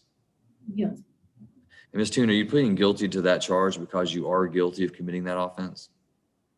Yes. Has anyone threatened you, forced you, or pressured you to plead guilty to this charge? No, sir. All right, the court will accept Ms. Toon's plea of guilt at this time. Mr. Adams, any objection to States 1 stipulation of evidence? No objection, Your Honor. All right, the court will admit States 1 and court takes judicial notice of Ms. Toon's judicial confession. Is there anything further from the state? Your Honor, just that the state is in compliance with the victim notification and there's been no response to the victim impact statement mailing. All right, thank you, Ms. Heisel. Anything further from the defense? Nothing further, Your Honor. We rest.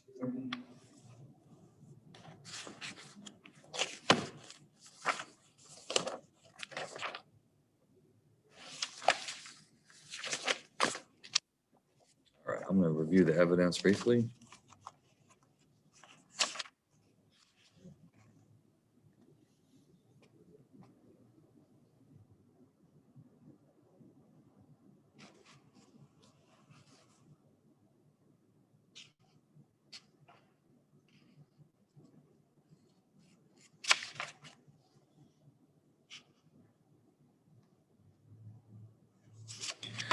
All right, based on the court's review of the evidence, the court will follow the plea agreement in this case. However, before I pronounce sentence, I want to discuss the attorney fees, Mr. Adams, as they are relevant to Ms. Toon in her reimbursement order. I noticed that there's two charges. One's a third-degree felony, which is the case that we're on here, and then there's a 1245 of a second-degree charge. I believe that the way the plea was worked up, there was a request for $1,400. That would be $1,250 on a first-degree felony 3G offense and an additional $1,245. What I'm seeing in the paperwork though is that the agreement or the billing should be a plea on a third degree felony offense and a 1245 on the second degree, which would make a total of 900 instead of 1400. Okay, Your Honor. Is there anything that I'm missing on that? Oh, no, Your Honor. It's just, I arrived at the figure I arrived at based on my reading, and I don't have it in front of me, but the fee reimbursement or the attorney fee voucher, I think, the way I read it as whatever the amount is, the 1,200 or 1,250, I forget exactly. But Yeah, it's 1250. I read it as 1,250 for a plea or dismissal of a, thank you, of a first degree felony or a 3D felony. And I can see now, in taking a second look at it, that is incorrect. It is in fact a 750 for a, I thought it was an either or, first degree felony or any degree of felony that is aggravated. That's not the case. That's fine. Okay. Well, and we don't have a 3G here, do we? Because this is a tampering. Well, the 1245 case is 3G.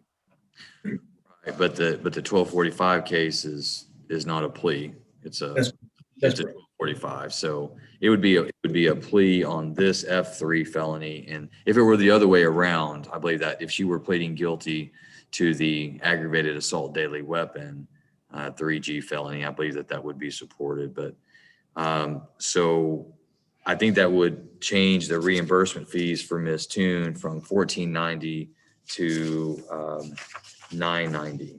Yeah. Is there any objection to that? No.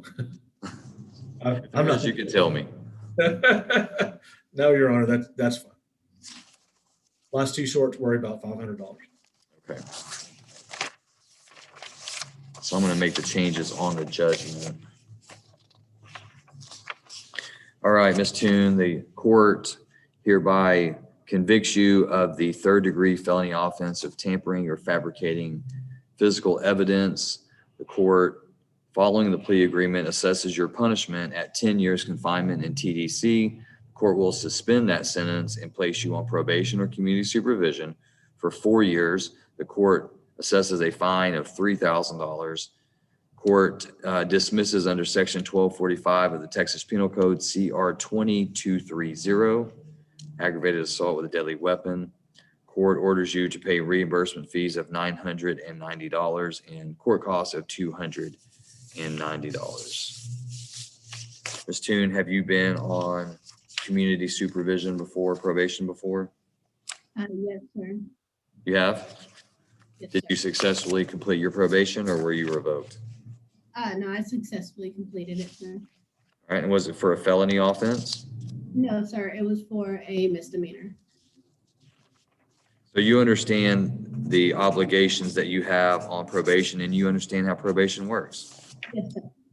So do I need to kind of go over the do's and don'ts of probation, or can you tell me that you've talked through this with your attorney, Mr. Adams, and you're fully aware of the consequences if you smoke marijuana or you drink alcohol or you fail to report or you don't do your community service? You understand the implications if you violate any of those? I fully understand, Your Honor. I want that to be the case because I don't want you to come back before me and tell me that you didn't understand. I promise I will not be back, sir.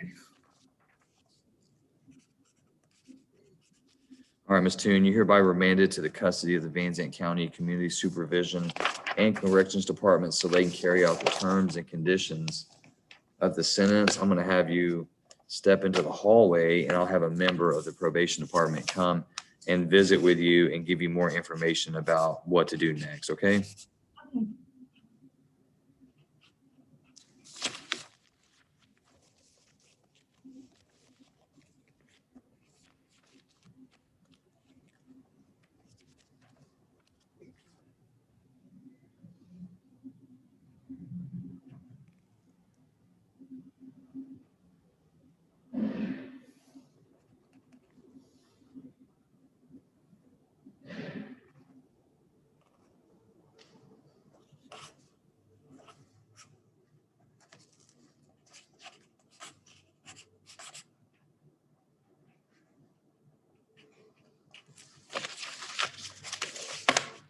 right, Mr. Waddell.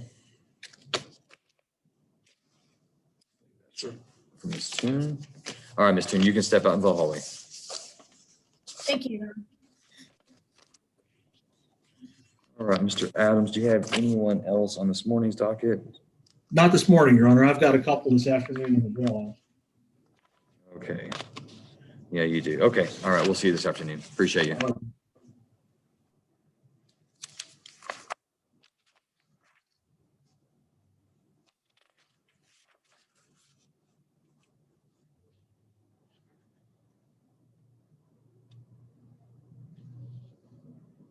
All right, Mr. Ashmore, are you ready at this time? I sure am, Judge.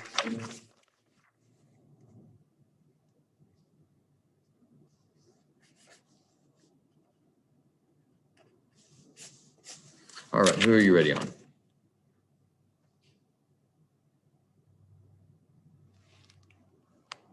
My client is, I called him. He says he's in the waiting room.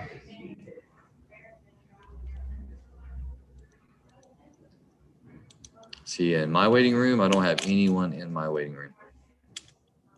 We have everyone in that's present. You're talking about Mr. Nava? Yes, Judge. Yes, he's not. Not?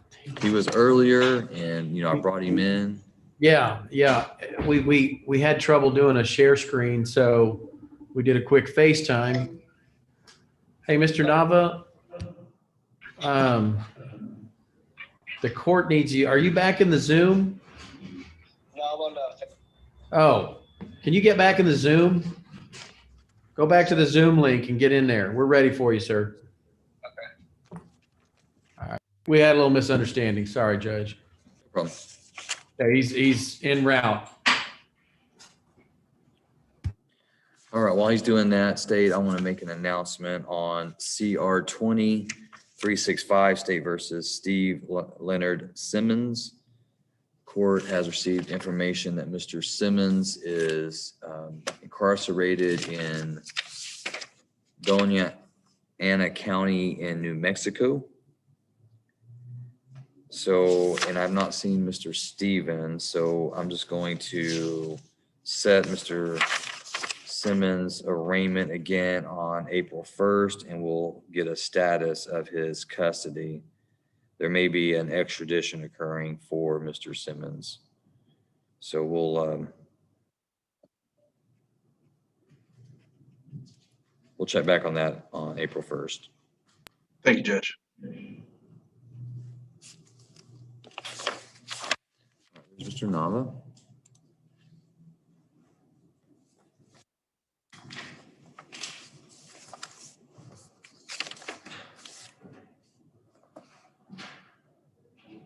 All right, Mr. Nava, I'm gonna have you unmute. All right, Mr. Nava, can you see and hear me okay? Yes, sir. All right, this is cause number CR 20-185, State versus Alexis Nava, and we're set for arraignment today. Have you had an opportunity to go over the indictment with your client, Mr. Ashmore? Yes, Your Honor. We appreciate the court's time. We've gone over the indictment. My client has confirmed that his name is spelled correctly. He has confirmed that he understands the nature of the allegation and the date on which it occurred. And in addition to that, like the companion case with Mr. Eric Crumpler, he's aware that there's this issue where there's a dual representation, and we don't anticipate any conflict at all, but he's been briefed on that. Okay. And at this, oh, sorry, Judge, I didn't mean to No, go ahead. interrupt. No, go At ahead. this So, time, my client would like to enter a plea of not guilty and allow us an opportunity to work with the state of Texas to resolve this matter. all right, the court finds that Mr. Nava has waived the formal reading of the indictment, finds that his name is spelled correctly in the indictment, and the court enters his plea of not guilty. Court will set Mr. Nava then for a pretrial hearing on April 1st. Mr. Ashmore, are you available on April 1st? Yes, Your Honor. All right, April 1st, 9 a.m. Mr. Nava, you will appear via Zoom again that day. You are to stay in contact with your attorney, your bondsman, and your pretrial release officer. Have you met with your pretrial release officer yet? No, sir. All right, then I'm going to order you to report to pretrial release before 4 p.m. on Monday. So they're closed Friday, Saturday, and Sunday. So either before 5 p.m. today or before 4 p.m. on Monday. I want you to show up over at the probation department and meet with your pretrial release officer. Understand? Yes, Your Honor. Yes, sir. All right, Mr. Nava, you're free to go. We'll see you back on April 1st. Sir, y'all bless one. I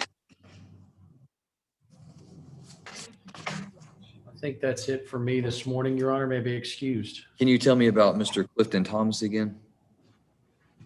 PR 20. Clifton, yes, Judge. Yeah, Mr. Thomas is as I understand it, has no technology and lives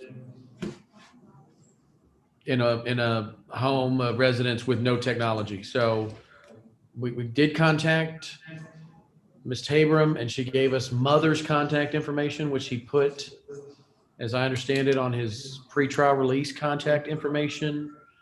And that is not a number that we have been able to reach him on recently. We did mail him a notice, and we've tried that number today. We tried it last week, and we also mailed him a paper notice about at least 7 days ago. I think it was the first day we returned to the office. So we've done what we can to send up the smoke signal to get Mr. Crumpler here, but whether he's got good notice or not, I don't know. Okay. Sorry, Mr. Thomas. Court will review that, and if Mr. Thomas has received notice of today's hearing, then court's going to issue an alias capias, find his personal bond to be insufficient. Yes, Judge. Thank you. Thank you, Mr. Ashmore. Do you have anything this afternoon? Yes, sir. I'll be trailing in late this afternoon. We've got some conflicts because of the ice storm that have, and I'm going to apologize now, but I've got to do a Zoom hearing, but I'll be at the jail later to wrap up our pleas. And then so the court is aware we're going forward on Miss Frankie Montgomery, also known as Rodriguez, and Justin Devine this afternoon from Hunt County. And Brianna Musgrove will be reporting to the Justice Center as well. She's the defendant who lives in Louisiana. She's on her way, and I'll check in with her when you excuse me this morning, Your Honor. But we spoke yesterday, and she said she'd be here and had a car and everything was good. Okay, we'll see how she goes then. Thanks, sir. Yes, Judge. See you in a bit. Appreciate it.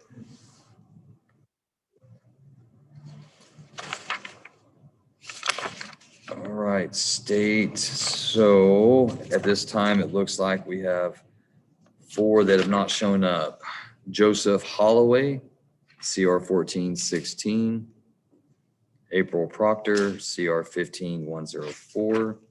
Clifton Thomas, CR 20415. And Joshua Key, CR 253. The court's going to review the file and make sure that they've received good notice. The court will have their name called loudly, distinctly 3 times in the courthouse.